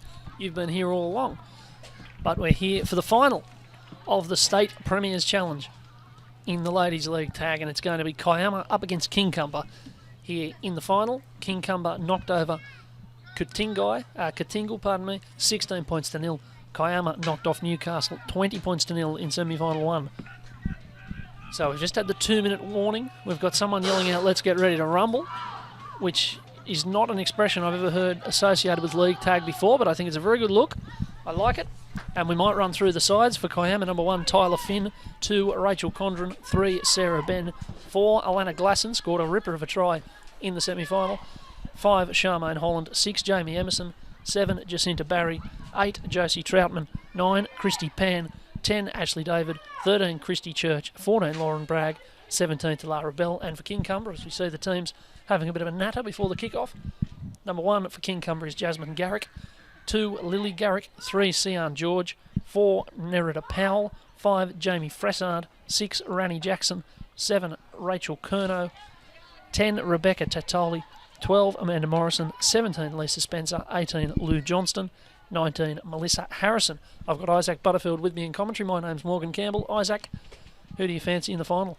I don't know. How exciting, but it's grand final time. I'm pumped up. It's very exciting. It's been a big day for every team involved, and we're about to get underway. We're under starters' orders, almost. The referee, just some last orders, talking to the number 7 there, and it's all happening out there in the middle of the field. But Morgan, I am pumped. I can't wait to see who will be the victor. Will it be Kiama, or will it be Kincumber? Thanks, Phil. Indeed. Well, the excitement is palpable. 14 teams started the day. We started here at 8 o'clock this morning. Not bar TV, of course. We'd be exhausted. I would have been on the I've been here for 10 minutes. I'd be addicted to lozenges if that was the case. But the matches started at 8 o'clock this morning, and here it ends. 14 teams have become 2.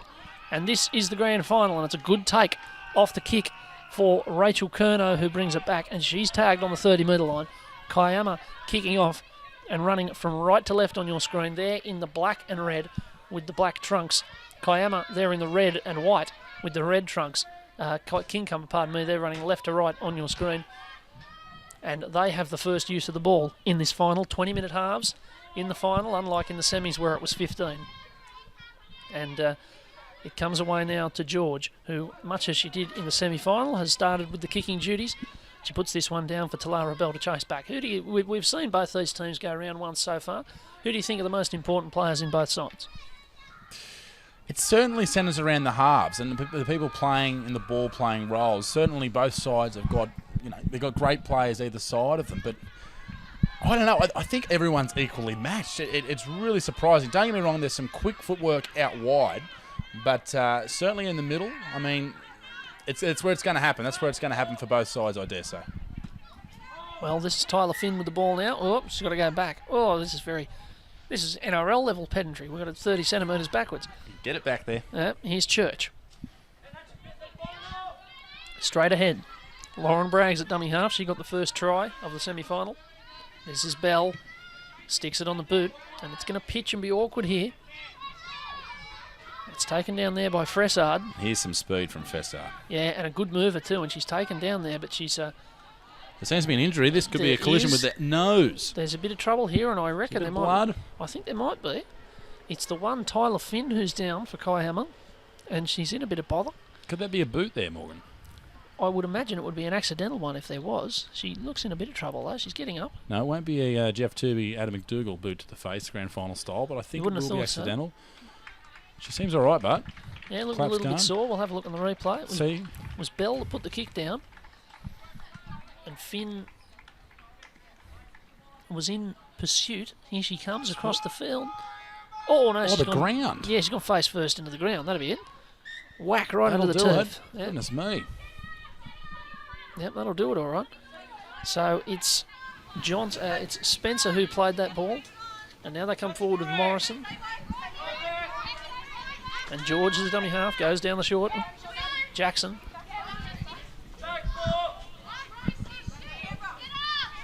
Tatoli with the ball across to George, who's playing more or less as a half, despite wearing the 3.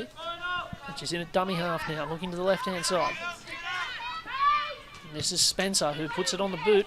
And Bell at 17, kicking to 17. And she's got it. Still going. Here's Bell. It's Bell. And she's eventually dragged tackle, around. There's a penalty. penalty. You're not allowed to tackle. That would defeat the purpose of having the tags. So she was swung to ground. Oh, look out, Mel Gibson's back. William Wallace. Now the penalty's going to be tapped and go. Tapped and gone, I suppose we should say. Whoever that gentleman is over there, he's making himself well I known. don't know who it is, but there's about 15 people screaming from either side. Quite right. And now there's a run on here from Glasson, who's a real attacking weapon for Kiama. Across to Emerson is another one. And she looked likely all the way through the semi-final, but never really broke them open. But they can just shift the ball here. Here's David. Back on the inside. Ben with a bit of space through the big Brett Kenny dummy, but got tagged. David's a dummy half. Here's the kick. Emerson. And Kincumber bringing it back.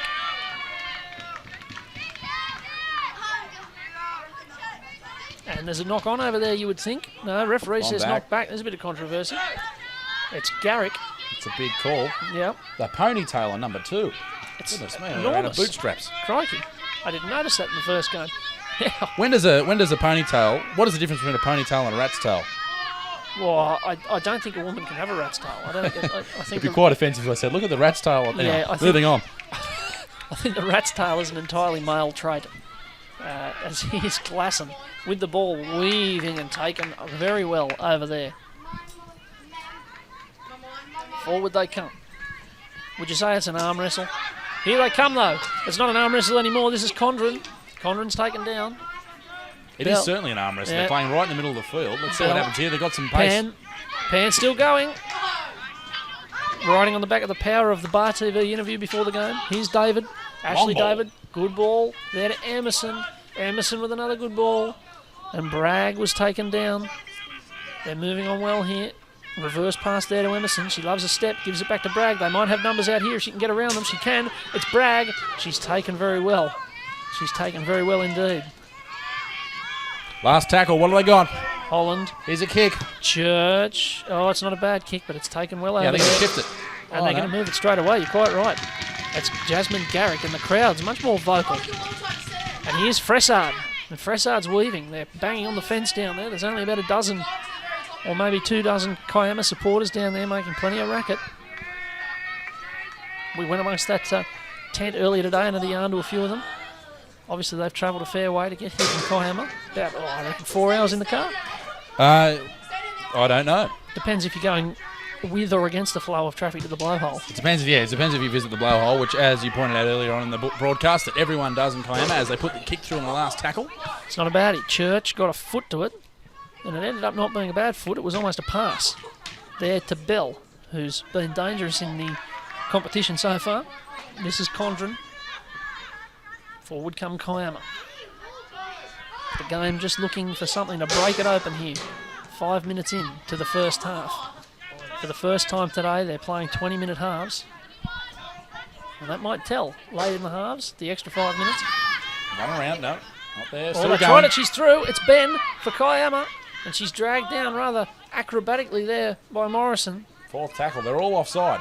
Emerson switches it with a heaving pass. It was like a cement mixer pass back. Is there such a thing?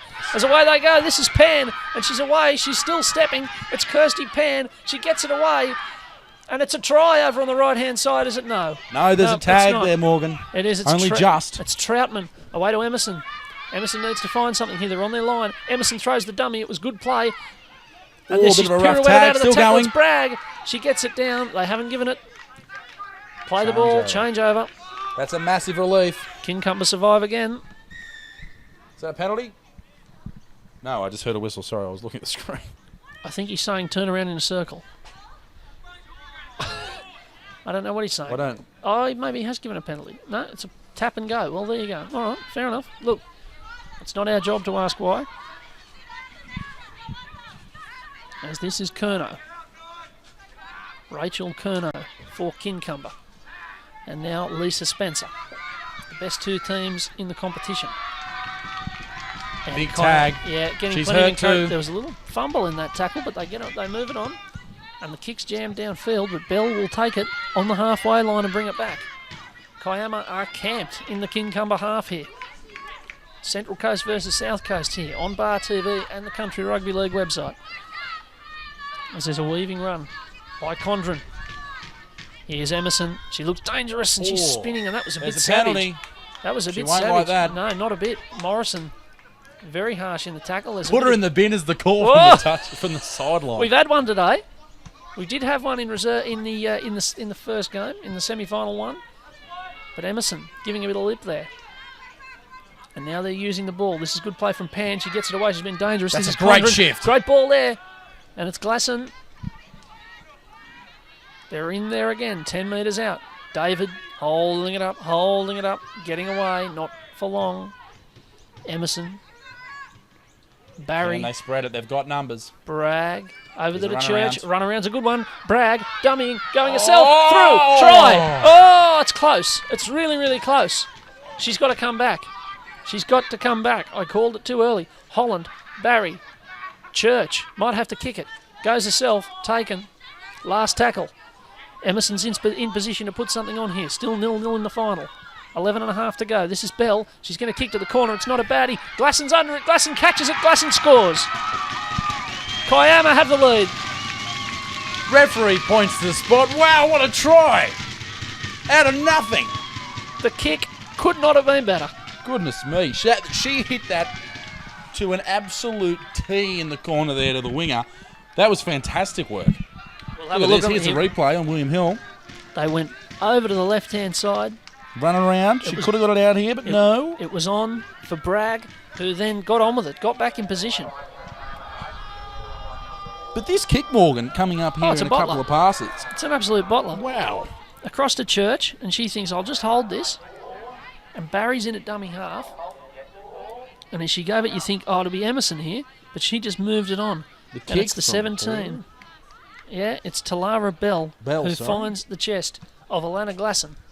And Kiama have the lead. 4 points to 0. This is a big kick here in the grand final. 10.5 minutes to go in the first half here on Bar TV. And the kick is, yeah, you're right, highly important. Christy Church kicked a couple in the first game, in the semi. What's she got here from the touchline? Let's see. In for the shot. Oh, it's almost a worm burner. It's a bit low. A worm burner. That's fantastic. So it pitched on about the goal line under the posts. 10 minutes to go. So the first quarter of the game is behind us. And Kincumber are behind Kiama here. Getting a bit chilly here at St John Oval as the sun starts to fade away, even with daylight savings. For the benefit of our legion of international viewers, it's about 10 to 6. Of course, growing up in Victoria, you'd be used to this type of weather down south. I don't think you can call growing up living there until you're 2.5. But well, you said 3 before, mate, so stop dropping it's disappearing all the time. Look at the charge. It's not a baddie. Wow. That's Tyler Finn, who's back onto the field after that bit of an episode. After that incident where she went head first into the turf. She's up. Oh, hence the tape. She's got the bandage around the head, yeah. She looks like a rugby front rower with that tape. That's the only resemblance, obviously. And they go that side with David and the wraparound there. We don't want to be sued. And it's Christy Pan. No dummy half. Oh, they had to be close there. Ashley David with the ball. She looks like she's got all the time in the world. They've got numbers here. Emerson, good ball to Bragg. They can't get her. Now they can. Good tag. Rebecca Tatoli. Emerson's in at dummy half. Very busy. Bell with the kick. She's inside the 40 here. It'll get a roll on. Kiama making plenty of racket here in the crowd. But this is a great tag. Oh, yes. That's a massive play. The crowd are getting on their back here. I feel like I'm here watching the Butcher Boys, except for that terrifying mascot. Oh, listen to the crowd. Look at the defence. They're up and into them. Big momentum here for Kiama. Fressard it was who took that one forward. Someone's got to find. Inside ball. It's a goodie to Jackson, who steps on the spot. The crowd booing when someone makes more than a yard. And finally, Curnow kicks downfield. They probably wouldn't mind finding touch here, Kincumber, because they're well and truly under pressure. Tell you what, the more footy Kiama play in front of that crowd, the better they will play. I bet they wish they were coming home down that side. in the second half. It's Kiama in the black and red, running right to left. And they've got the ball at the moment. And here's David. And this is Glasson, the try scorer, and she wasn't far away from getting through. Spinning it. And holding it up. Finally, Ben's taken. This is David. David puts it on the boot. I love when number 10 kicks the ball.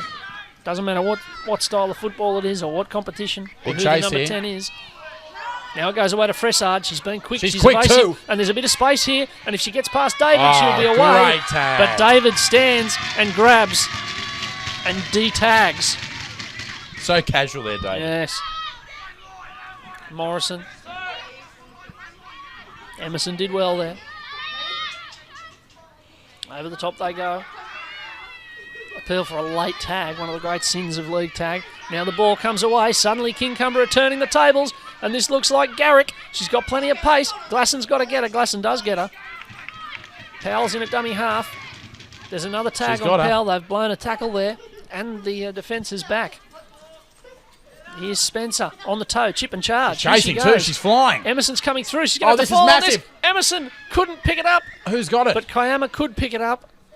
And they're going to say a penalty for a tackle, which I think is a bit harsh because they were both going for the ball pretty fairly. Now, surely they're not going to just tap and go here from under their own post. They are. But Kincumber finding a bit of attacking enterprise there and turning the momentum a little bit. 6 to go in the first half of the grand final. 4-0.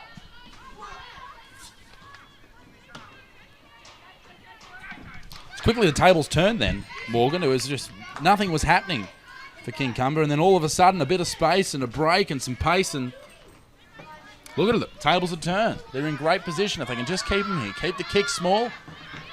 Oh, here's a penalty. Shoulder from Morrison. That was the second one from Morrison. Yeah, she's getting a bit involved. You're right. She hit Emerson earlier with a bit of a shoulder. That was a bit of a shot there. Tyler Finn has been in the wars a little bit. She's going to be sore tomorrow. In this game, yeah, that's right. Forward she goes. Might get a bit willing. Now, here they come. And he's bundled over again. That's Morrison again. There's a knock on. She's lost it, but and the referee's called it. Knock on. So you see that? Talara Bell spills it on the halfway line and gives Kincumber a chance to strike. This is a big play. Morrison with it. And Kincumber with a chance. They're up quickly. There's a bit of feeling in it all of a sudden. Here you go. Penalty. There's another grassing tackle. I think they might give up this tag lark and just start belting each other. There's a lot of spite out there. Can the two sides mutually agree to start tackling? Is that within the rules? We're heading that way. If so, this is George. Over there to Garrick.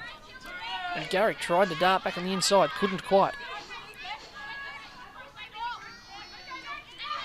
Oh, no, it wasn't given. Away they go to Morrison. She might be targeted now after a few little scrappy incidents. Jackson's at dummy half. Over there to Spencer. Spencer with a short ball. And that's Fressard, who they're going to do quite a lot because she can be very evasive. Jackson's taken. Dummy half. What have we got whoop. Referee's played it on. Referee looked to call something and then didn't. And that can cause havoc out there. And now there's a fumble, and Bell is taken in the end goal, but there's a penalty. Bit of roughhousing. Well, it's getting a bit ratty out there. It is. Grand It final. was all smiles then, but it's certainly grand final. could it come to blows. Grand final intensity. It is grand final intensity. It is a big game for these ladies. These ladies have travelled a long way. We've had teams come from Hay today, which is about a 10-hour drive. And, everyone's come from everywhere, converging on St John Rectangle. And it's come down to this, with 3 minutes to go in this half and another 20-minute half after this, and 4-0. What's going to happen, Morgan? Well, if you've taken a 5-hour drive, you may as well come back with the prize. That's how I see it. Is she's still going out there? That's Christy Pan, the captain, who we spoke to earlier today. This is Finn. Braggs at dummy half. Pan again. She's been very busy in this game. And there's another penalty. They're up too quickly. She takes it and goes. Here's Pan. Wasn't allowed. It back. Referee wasn't having it, and it's a shame for Kiama because they had them a bit rattled. Pan will tap it and go again. This time she hands it off. Ben with the ball. Pan again. Here's Emerson. Ducking and weaving. It's a good tag from Curnow. Away they go. Ben again. Taken. Good defence this time from Kincumber. They're up quickly.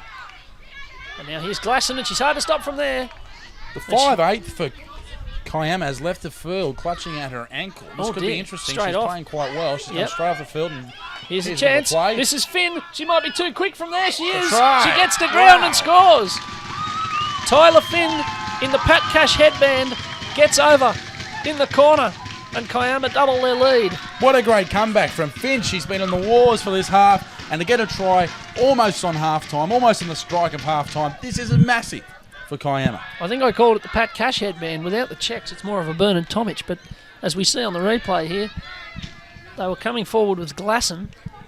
She had the defenders retreating. Look at her out on the wing. She knows it's coming. And it's the second time that Talara Bell has put the kick on. And Tyler Finn was too quick, and she got to ground too quickly once she got the ball. It's 8-0 with a minute and a half to go. Puts Kiama in a great spot. They take the biggies home today. Well, can they hold it out? They got a bit. I reckon this might take a bit of time. This kick for goal. Minute and a half to go. I'd I don't certainly know. be taking my time. I don't know if they could be. Don't know if they can drain all that time off the clock, but they'll give it a go. Of course, Morgan pointing out before there is no shot clock. Unfortunately, much to my dismay. Yep. Christy Church with the ball on the tee. Looks like she's going to knock it over straight away. She will not take her time. She'll just knock it over. What do you reckon? Back her in? You don't see as much of that gamesmanship in this competition. I've noticed. Here she goes. It's on its way. Oh, it's on its way. Oh, just dropped short. The distance was the problem. The angle was good, but it doesn't go over. So the lead is 8 as the seconds frantically tick away. 50 to go. Very dramatic on the scoreboard. I know you can't see it on the camera, but trust me. I know. It's dramatic. Certainly is. So I blame our cameraman. Yep. 40 seconds. 40 seconds to go. 8-0. Kiama over Kincumber in the final. And I must say, Kincumber are taking their time coming back.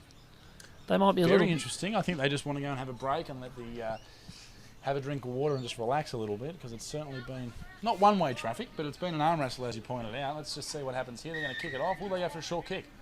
Jamie Emerson's back on the field. Here's the kick. It's going to go into touch, I think. Oh, no. Acrobatically taken over there. Very good job. 12 seconds. Troutman has to go back. And forward they come. This is Church. Oh, no, they say play on. It's always very dramatic when they think they're tagged and they're not. The whole team gets up and screeches at them. Play This will be on. the last play. Here it is. Glasson.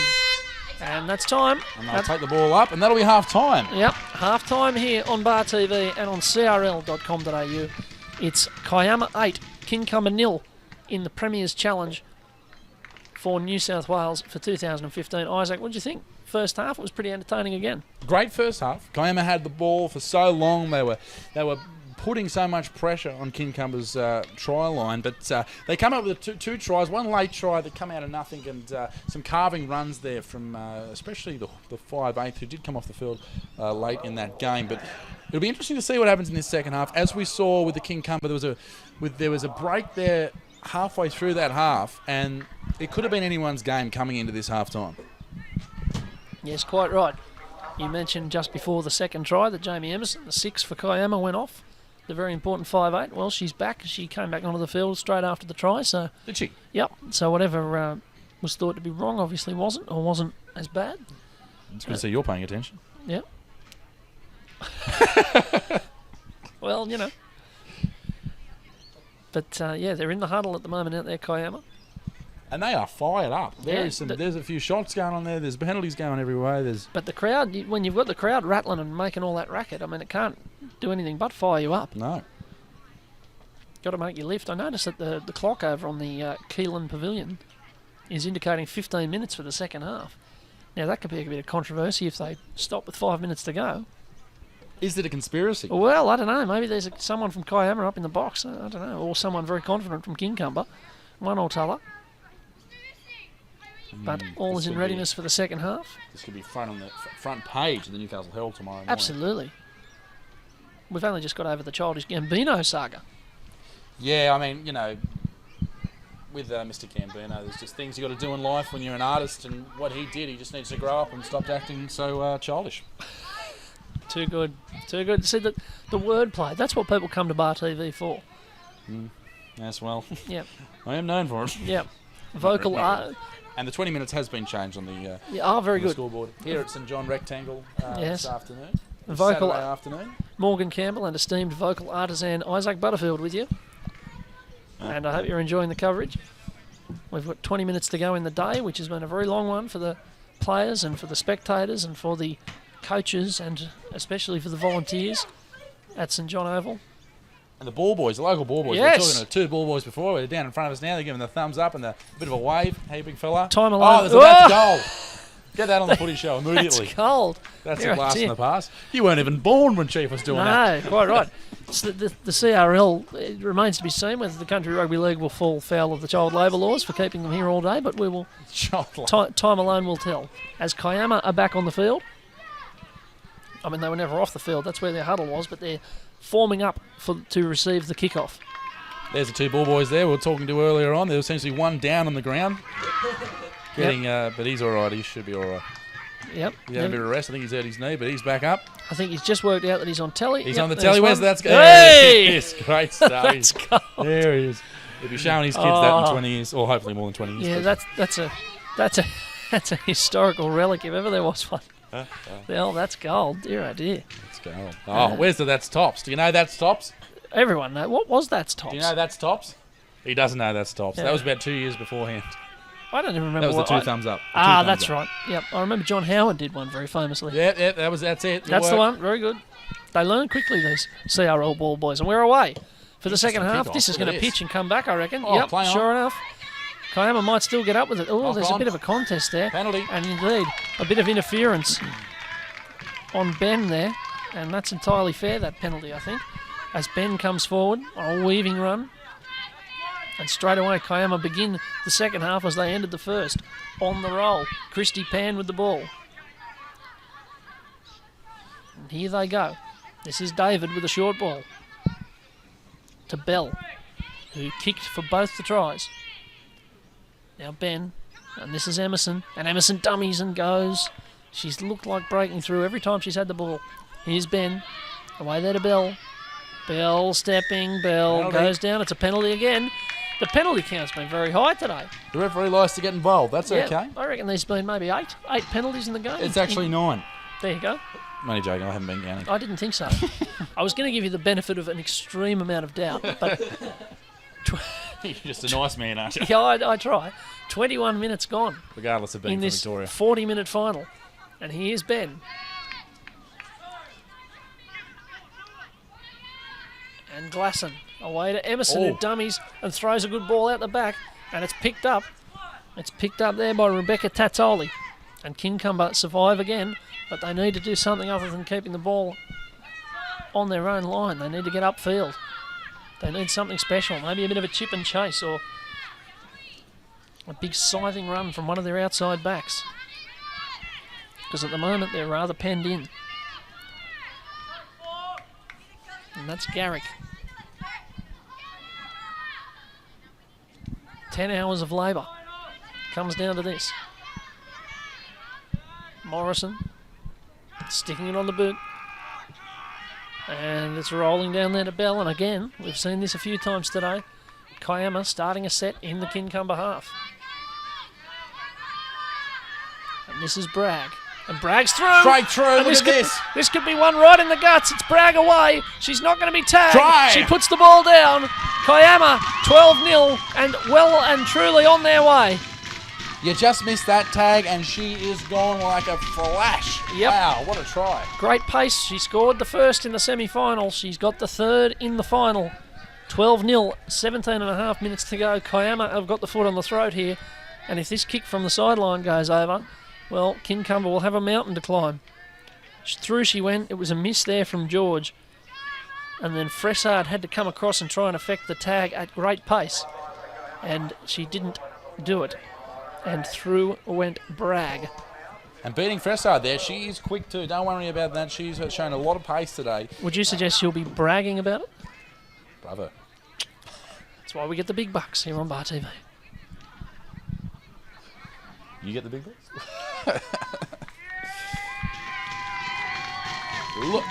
Look at what it Listen means. to the crowd. Yeah. They're actually just singing Saturday Night. That one. I don't know why those. Oh, well, because it is Saturday night. I know. And probably, I'd imagine, given that most of them would have had to get up at about 4 in the morning to get up here for the 8 o'clock start, if not earlier, there's probably just a little bit of fatigue delirium setting in. As the shot at goal comes Here in. it is. It's got the height, but it hasn't got the distance. The pitching wedge in effect there. So, 12-0 it remains. 16 minutes to go here. Kiama. Still plenty of time. Yeah, time enough for Kincumber. It is 2 converted tries, nothing more. But they haven't really looked likely. Always find it interesting watching a touch judge run back from a behind the post. They always have such different running styles. Yes, they do. Always quite entertaining. So if you're at a local rugby league match in the future, make sure you take note of the touch judges out there running. It's always quite interesting. Yep. So here's George, ball on the tee, and away we go.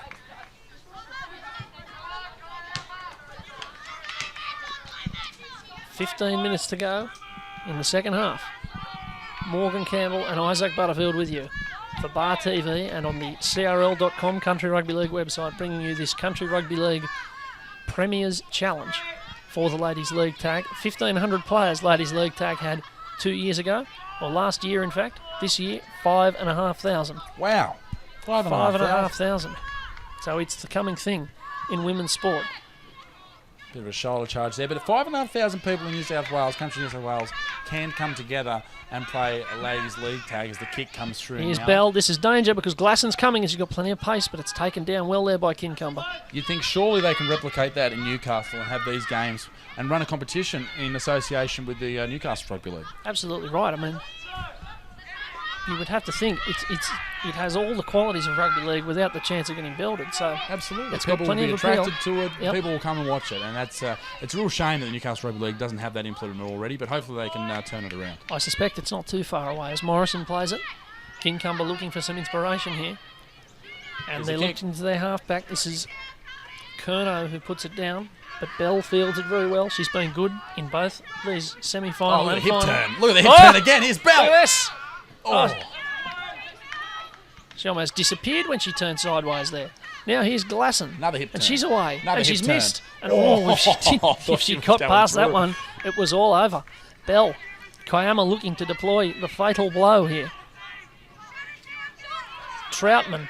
Appeal to the referee. For the short grab. The short grab, yes. I thought you said shortbread. I thought that's not really relevant. As Ben is held. Shortbread's always relevant. That's true. Here's Emerson over there. Long David. It was knocked down. There might be an appeal for 6 to go. There is. Did he give 6 to go? He did. So David will have another go. Plenty of time. Emerson. Back to David. Emerson so quick off the mark. Now here's the try scorer from the first half. Finn gets a great ball away there to Holland. Called it back. Back they go. Finn eating the turf again. She has been one of the best today. She's put herself Absolutely about on it. fire. Now there's no dummy half here. So she's going to have to play it. There it goes. David.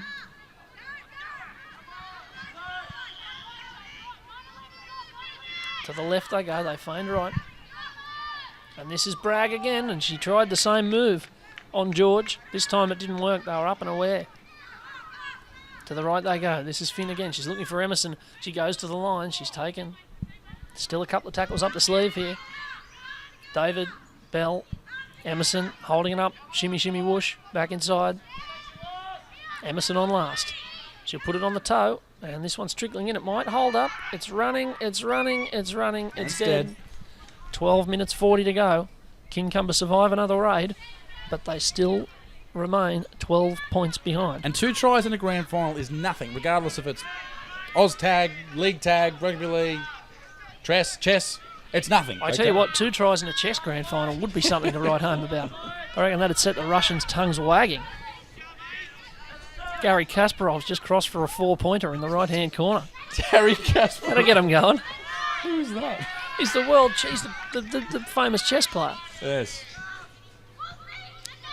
It's not a name that I've made up. I've got his player card. My creativity's not that. Yeah, that's right. My creativity's not that strong. As Curnow puts the kick down, Bell's chasing. Troutman's back there as well. But Bell comes back hard. Puts on the hip turn. Troutman reeling it in at dummy half. She's an absolute natural at fullback, Bell. Yeah, she's been terrific. Saunters back. Here's Emerson looking for it again. This is a good ball away to Church. Emerson's in a dummy half.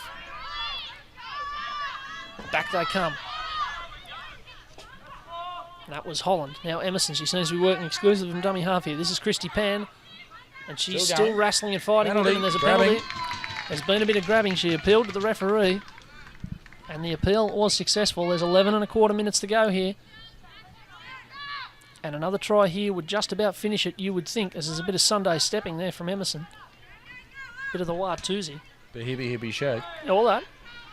Away they come. This is Condren. Ben in at dummy half. To Church. Church away to Emerson. Emerson, double pump. Over there to Holland. Good short ball to Pan. And she's taken over there. And they go to the right. This is Church. Last tackle. 10 minutes 40 to go in the grand final. It's out there to Emerson, who just thumps the kick in. And this one's rolling bowled in middle stump. There'll be an appeal for LBW if not. It's a drop out. No. There's a touch. There's a touch. Well, we need the Watto. We need the Big Watto call. DRS. Hitting in line, impact in line, pitching in line. That was middle stump. Yep. So Kincumber have to drop it out from under their own posts. And in the last quarter of the game, they need to score twice. George with the kick.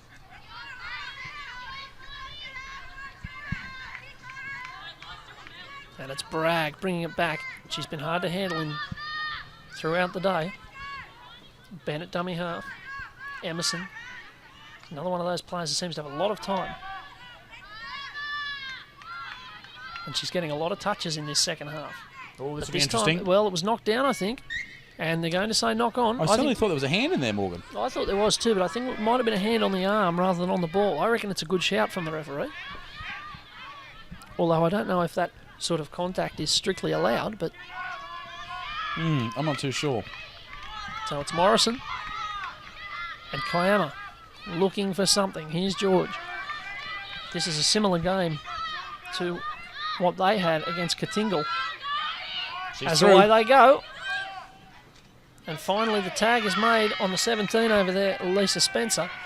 They ground down Katingal in the way that they're currently being ground down by Kiama here. George puts the kick down. How's the chase? Troutman's running back and she's under pressure here. She doesn't have to worry too much about the touchline and she's finally tagged. Now it's Glasson away and this is Condren. And the tag is affected. 8 minutes 40 to go on Bar TV. There's another tag. Troutman away. We've got an 8 playing on the wing at the moment, which I love. That's a front row. I've spent a bit of time out there. Yep. Seagulling. Yep. It's a classic. Waving to the crowd, signing autographs, that type of shit. All that sort of stuff. As here's David. Naturally. Yep. And they went backwards there. Just disturbed the momentum a little bit. This is Church, who sticks it on the boot very strongly. And that's got plenty on it. That's gone 50 metres and more. And when they finally pick it up, Kincumber will be coming off their own line. But away they come. And this is Fressard. And it's a great weaving run. And she makes 20 of those metres back immediately. George. Morrison. Looking for the pass.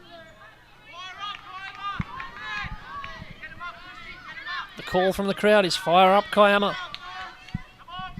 What have they got? There's a gap on here. But Garrick is taken. Time is starting to get away from them. They work the short side here. And they're looking for that unders line from Lisa Spencer, but it didn't come. They need to try in the next 2 minutes, Morgan. I reckon, even if they do score twice, a lot of pressure on the goal kicker. Here's George. And I think the kicks need to, as the kick goes down, they could possibly do with a bit more invention in their kicking. Maybe a chip and chase or a little grubber through early in the count. They need to pull something out of their hats. Yeah, Emerson. And that's Bell. Now Church. Taken.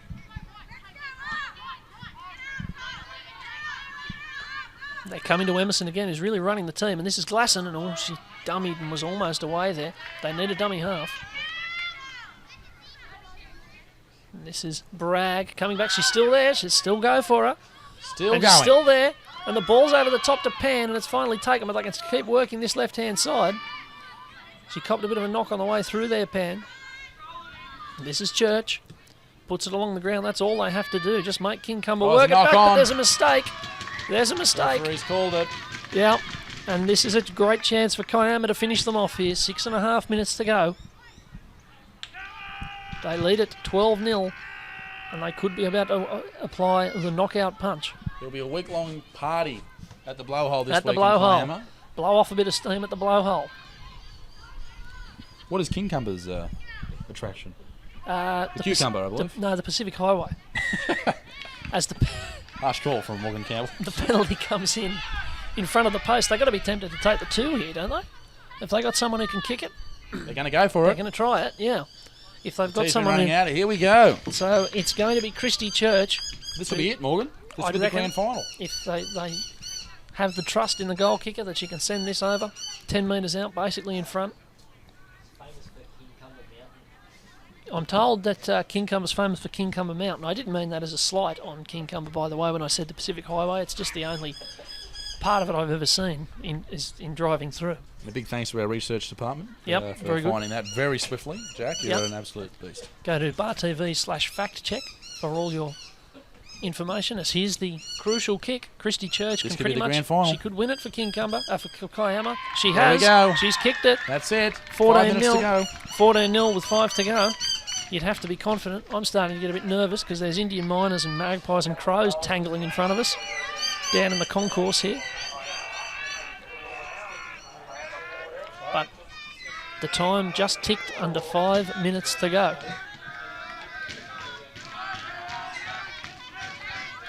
And Kiama are making plenty of racket over there.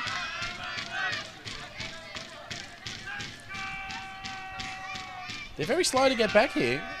You'd think he'd be rushing the kick-off, but maybe they think it's a little bit out of their reach there, Morgan. Could well be. Here's George on the tee, taking a bit of time to get it on the tee here. Time is still running. We're under 4.5 minutes now. And George gets us underway for what might be the last passage of this tournament. And there's a very strong run there by Church, the star goal kicker. Troutman's in at dummy half.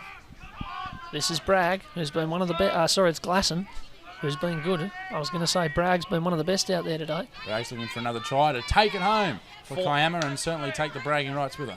Yeah, very good. Keep the puns coming. At Fantastic. Bar TV Sports. Pandemonium. Yeah. Pandemonium, very good. Thank you. Yep. Here's Emerson. Emerson darting back the other way. Looping ball over the top, and through they go again with Bragg, but she has to go back and play the ball. We've got 4 minutes to go and less now. But if you can tell us, if you've got a thought on the man of the match, Isaac, I'll just get you to percolate away on that.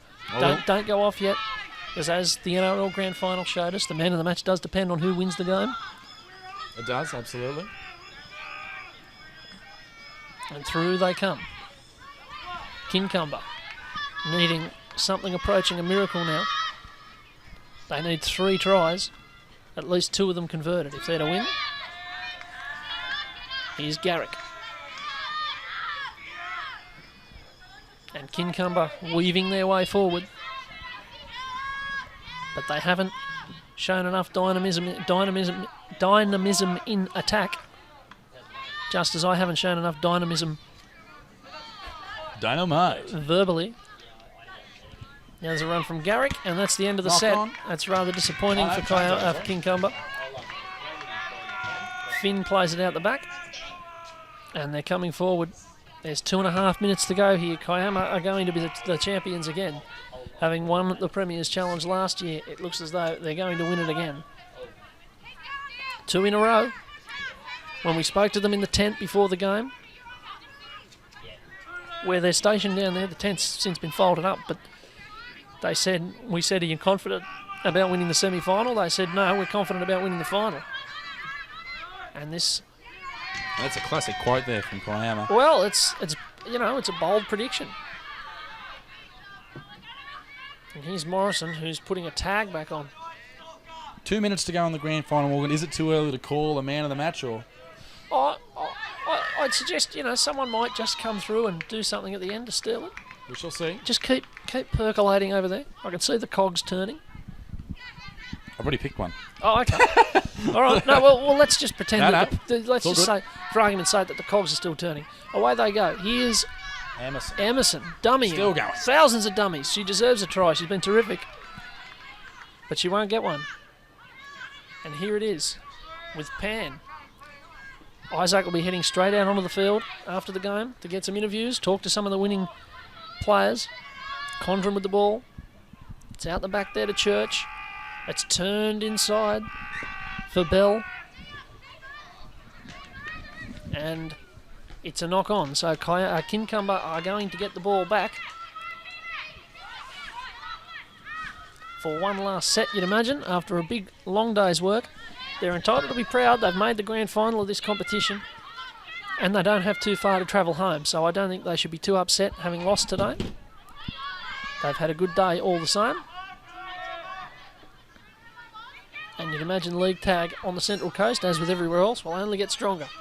40 seconds to go in the grand final, Morgan. I think it's time we announce our go on man then. match in this grand final here today, because I will be heading out onto the field now to provide Yep. some fantastic interviews, Very I'm sure, thrifty. as there's a bit of an opportunity here. But would I be too far out in saying that for Kiama, I'd have to say it'd have to be number 6, Jamie Emerson. Okay, that's a big... okay, I can wear that. Jamie Emerson said she was very close with Tyler Finn, but Tyler Finn flying off the line all game, and she was fantastic. But I think young Jamie, she was instrumental in their performance today. She was involved in everything. And as I drift off into the field, please let me know when you'd like me to talk. Okay, there's 4 seconds to go. You can hear the countdown. It's all done. Kiama win the Premier's Challenge in 2014. And just for good measure, they've won it again in 2015.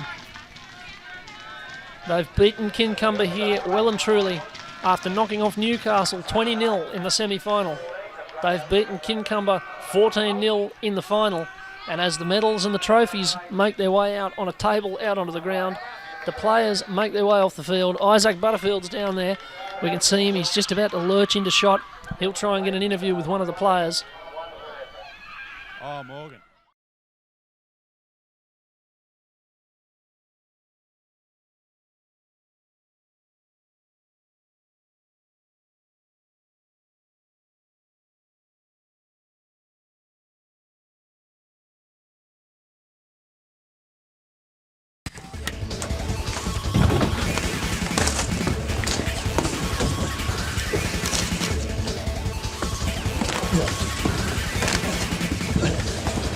Real Guys, Real Sport, Bar TV.